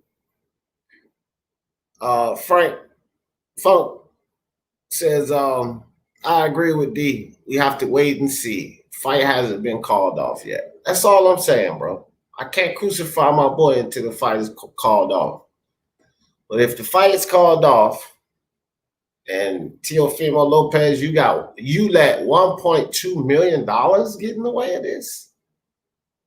I don't even know if I care about the back business. He got to get it, man. He going to have to get it. Because I think at some point during this standoff or whatever's going on right now, it's got to be going through his head. Look, man, let me just go ahead and take this money and beat his ass. Because I think it was I don't know who it was earlier, if you really believe you can beat him, take the money and go beat him. Like, I gotta hold him accountable for that too. If you really think you can beat Lomachenko, which you've been talking about it for 3 years, just take the money and go beat him, kid. Because you'll make $5, $10, $15 million after that. You're moving up in weight, Teofimo Lopez. So you beat Lomachenko, this very big, unbeatable guy at smaller weight. You move up in weight and you continue. As you move up in weight, so does those purses. So does your stock, your value, because of what you did in the past. And you're not like a Terrence Crawford who has the personality of a thumb. You actually have a personality. People like to hear you talk and see you do backflips. That shit sells. So he has to take this fight because it propels him to a new level, superstardom level. That's literally what a fight like this do. And you don't let the highest payday of your career, whether you may be getting screwed over or not, you don't let that get in the way of taking this fight. And I will not tolerate it, Teofimo Lopez. I will still back you. You will be my guy, but I'm going to flame you. And I think it's going to be well-deserved. And it's going to be multiple videos because I'm going to be very, very disappointed. And I'm going to unleash all of my disappointment on you, Teofimo Lopez. That's how it's going to go down, son. So I agree with that assessment. The critique. I also agree with what Mr. Two-Hand said. Me personally, I just, when it comes down to telling a fighter that that's enough money for you, and you're just trying to give them financial advice about their career, I just try to not do that. That's it. And that's the only reason why I'm not going like all overboard with the whole thing. Like, and I'm not even saying overboard. That's why I am not giving him the critique that you guys are giving him. Because actually, I don't think you're going overboard. I think what you're saying is perfectly reasonable and actually completely true. It's just, if it turns out that just turns out that's really just bad business for as far as they see it, then that's what they see. I'm not privy, just like you're saying. I'm not privy to the ins and outs. I don't know what it takes to run Team Teo. And so, I don't know. It seems like what you just said is the case. Like, beating Loma, if you can knock Loma out, and if you see that you can't knock Loma out, that potentially is worth whatever amount you are going to be making on this fight. So, yeah, and he's talked his way into this whole thing. He's been he's been running his mouth. But yeah, if it turns out that they can't, I personally, as a fan, I don't want the fighter to feel like he is not getting his what is owed to him for his work. Yeah, I don't need my fandom and my own personal interest to be greater than what that fighter understands his motivation to be, right? So now there's something right here. I was just letting you finish, folks. But I'm biased. Bro, I'm with you on this. This is why I left this comment up. I'm not arguing that I'm biased. Like, to a certain extent, and again, because of a lot of things we talked about. You done ran your mouth up on this fight. Like Lomachenko said about Tank Davis, I think. I'll fight him for free just to beat him up. Whether it was true or not, that's the type of shit. I feel like that's the type of attitude Teofimo should have been. All right, man, just give me the 1.2. I'm going to beat this motherfucker. I'm going to beat the hell out of this dude. Just give me that money, right? Like, if you in the street and you like, you can't beat me. I bet you 5 stacks you can't beat me. Man, I ain't got 5 stacks. I'll bet you 2 stacks. All right, just give me that money, man. I bet you the 2. I'm going to beat your ass. You know what I mean? Not like that's the attitude you should go in. So, I'm biased. Again, bro, you know me. I keep it real. I can't get mad at nobody. It's deserved to a certain extent. I can't argue with that. But I'll tell you this. I ain't going to do it. I can't argue with the fact that he don't deserve some lip for not taking on the fight, just snatching. I can't argue with that, unbiased. I'm just saying, as of right now, I ain't gonna do it, fam. You know what I mean? You can even cap the license fees, right? You can even say like, yeah, I'll give you 5%, 1%, 2% up until for 750,000, right? You can be. It could take forever to recoup that. Like, man, come on. You should be able to bridge this gap to make a fight of this magnitude happen for the good of your company. Like these are top ranked fighters. Everybody wants to see this fight. What the hell is going on with Top Rank? Well, and even as Chet Collins said, a Lomachenko fan, guys, remember, big Lomachenko fan. Lomachenko, it may be beneficial to him to come above with some of his to make the kid happy. Just because it's the same. Look, I can't say this about Teofimo, but not say it about Lomachenko. What has Lomachenko been saying about Teofimo and Tank Davis and all of these? He's been laughing at these kids. Like, these kids are not ready. Right? So, like Chet says, man, just give him a little extra and beat him up. But, like, why isn't it nobody would say that about Lomachenko? Which I'm not putting on Loma. I think Loma's fine. It's not his fault Bob is babying him and neutering him and taking care of him to the best of his abilities, because that's what Bob is doing. That's not Lomachenko's fault he's fortunate. I can't get mad at Lomachenko. He's fortunate. They pleased him. They say, here you go. We know we got to give you a little cut, but here you go. How about this? Is this okay? Loma's like, yeah, I'm cool with that. Outside. So Loma's happy. I can't get mad at Loma for that. I don't know what his deal was. He might be getting that and some other stuff on the back. And y'all motherfuckers don't know neither. Y'all just looking at one number, the 3 point whatever and the 1.2 million. That's all y'all see. You don't know what Bob Arum and Top Rank has offered Loma behind that. So they could have offered him that and a lot behind that to say, for Loma to say, oh yeah, hell yeah, I'm good with that. I'm cool. And then they offered Teofimo 1.2 million, take it or leave it. Come on, guys. Y'all don't even know that. So I'm not gonna slam my boy yet. But if you guys want to, take some shots at him, now do what you gotta do. I can't get mad at that. That's how I feel about it. You're just not gonna get me to start calling them no duck, and the fight ain't been called off yet. Nah. Yeah. So now you see like the same thing when it was Charlo and Andrade. Like for me, I don't know these dudes and their business. That's how they leverage their business. I think that they should be able to get. I think that they should be able to get a some kind of percentage somewhere to offset the losses for COVID. I think that there's still enough money, and this is still going to be a marketable asset for years to come for Top Rank. And I think and know that they are definitely going to leverage all of those profits for themselves. Yeah, Tomoko, what's up? Yeah, I'll check it out. Tomoko. Smoke. Now, I was with you, and then I became not with you. With Charlo,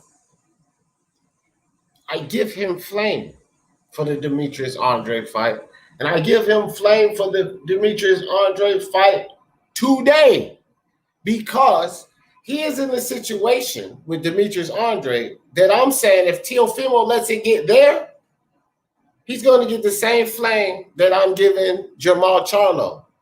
No, that's pure fuckery.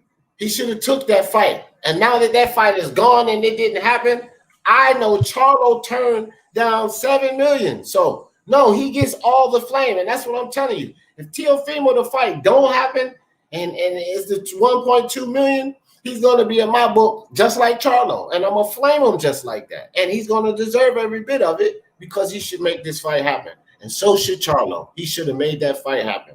No excuses. Yeah. Charlo ain't got who the fuck he fought? Lomachenko. Hold up. I won't finish. He fought who? Dennis Hogan. And now he's going on to fight Lomachenko. And between the two fights, I know we don't know what they make. PBC paying them a bunch of money. Whatever. Between the two fights, I doubt he makes the final $10 million that would have been offered to him.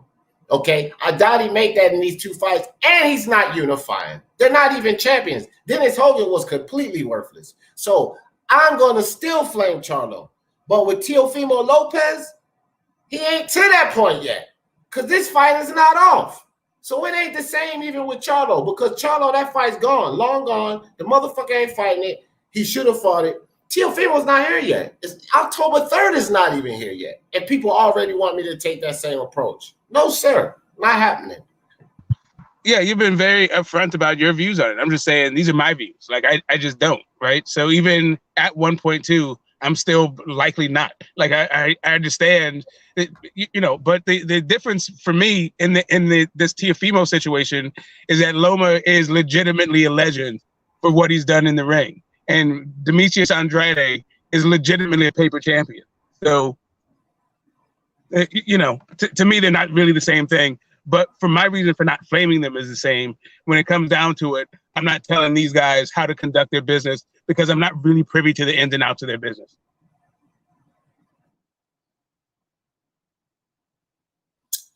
YC. Man, I'll tell you right now, YC. It's not even enough time. It's not even enough time to debate you on whether Bob Arum shows bias. And YC, listen here, fella. Now, you my dude, YC. But that shouldn't even be a question for you, fam. If you know enough about Bob Arum, like, this shouldn't even be a debate. Let's just say this, YC. Bob Arum has the propensity and he's shown us that he has the capability to show bias. Do you agree with that, YC? Which means there's a high probability he could be, because he's shown us that. So can you agree with that, YC? Because YC, I will only take you back to Crawford, which I talked about that earlier. If that's not bias, what is it? Oh, it's business. It's bias business. You promote a fighter that's on the pound for pound list on his fight night, on his day, with another guy who's bringing forth a lot of a fan base. But if the strategy is to put this guy in front of your guy's fan base and this other guy's fan base, then that would be somewhat biased. Wouldn't you say, YC? Because that's exactly what Bob Arum did when it came to Crawford. They blasted Loma all over his shit. So let's not talk about if Bob Arum, and that's just one situation. Don't even make me go back into history, YC, about if Bob Arum will show. What Bob Arum likes at the time, he's going to show complete bias for. Guarantee you that. What Bob Arum, what his motives or whatever his agenda is at the time, he is going to show 100 and utter complete bias for that. He's going to push for it as hard as he can, because that's what Bob Arum does. So, dude, come on now. It's not and is willing to lie to us to achieve those ends. Exactly. He's willing to lie and deceive us at every angle to achieve it, YC. He'll be biased as fuck and make you believe he's Saint Peter. That's the Bob Arum magic. Anyway, you good, Smoke? You got anything else left? Yeah, man. You know, I hope that that boxing can surprise me. I'm hoping that I'm wrong, that I've been wrong this whole time, right? I don't think I am, and I never have. So until this fight happens, I was like, yeah, this fight is gonna happen. And I think there's plenty of blame to be spread around. I think Loma probably has the least amount and can probably get a pass in this entire thing. Actually, when it comes to the blame of it, I think really the only negative thing will be the legacy of who he actually unifies with at the end of the day, right? So that part, I think you've got to be careful with. He may get leeway. Other people may not care at all. But as far as this fight's concerned, yeah, Teo is if he's gonna stand up for himself, he's gonna realize that there's consequences for that, and people are going to have a lot of things to say, and he's gonna have to shoulder that responsibility too for his legacy, right? Right. Anyway, another great live. Next time, man. Yeah, appreciate you coming on, Smoke. Always welcome, fam. YC, no, I'm not saying that. We leave that slave treatment to Heyman. And that wasn't a shot at you, Smoke. You know, I just say we leave that slave treatment to him. And I wasn't saying that about Bob. But I will tell you this, Wasi, Bob is always going to do what's most beneficial and sometimes extremely beneficial for Bob. I will say that. Icy, what's up with you? Johnny Chavez Sr., Ruben Oliveras, Usavis Romo already greater than them. I don't know, man. I don't know. That's for another day. Iron Cole, what's up? The Bronze Plumber, appreciate you guys. And Mill, appreciate you guys coming in. Hey, all my NBA fans, we getting the basketball on really shortly. I'm doing like maybe a double, might even do a triple header, guys. You know, maybe. Never know. My man, Johnny Boy, I love you, dog. I hope you're not mad at me. I had to put the hammer down, fucking out Hefe, but he said if Loma turned down Devin Haney for a similar offer, motherfuckers would be singing a different tune. Exactly.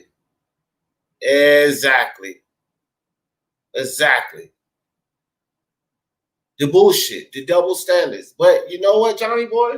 That might be another live, dog, because I agree with that. But I'm going to end it with this. People got to leave my boy Teofimo Lopez alone, man. Teofimo Lopez, I'm not giving him no flame until that fight is called off. If that fight ain't called off, me and Teofimo, we all right. If the fight is called off, then, you know, buckle up. We're going to go for a ride. And Teofimo going to be on the back bumper, tied to it. No doubt.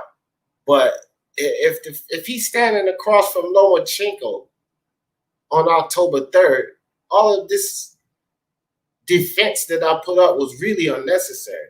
And all of the charges being thrown at him at this very point is definitely unnecessary.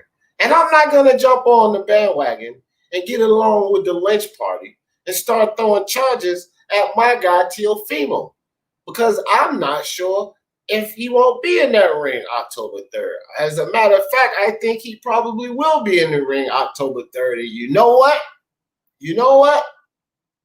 When he goes into that ring October 3rd, he's going to knock Lomachenko out. Y'all know how I always in this thing. For the love of sports, let's talk about it. Peace.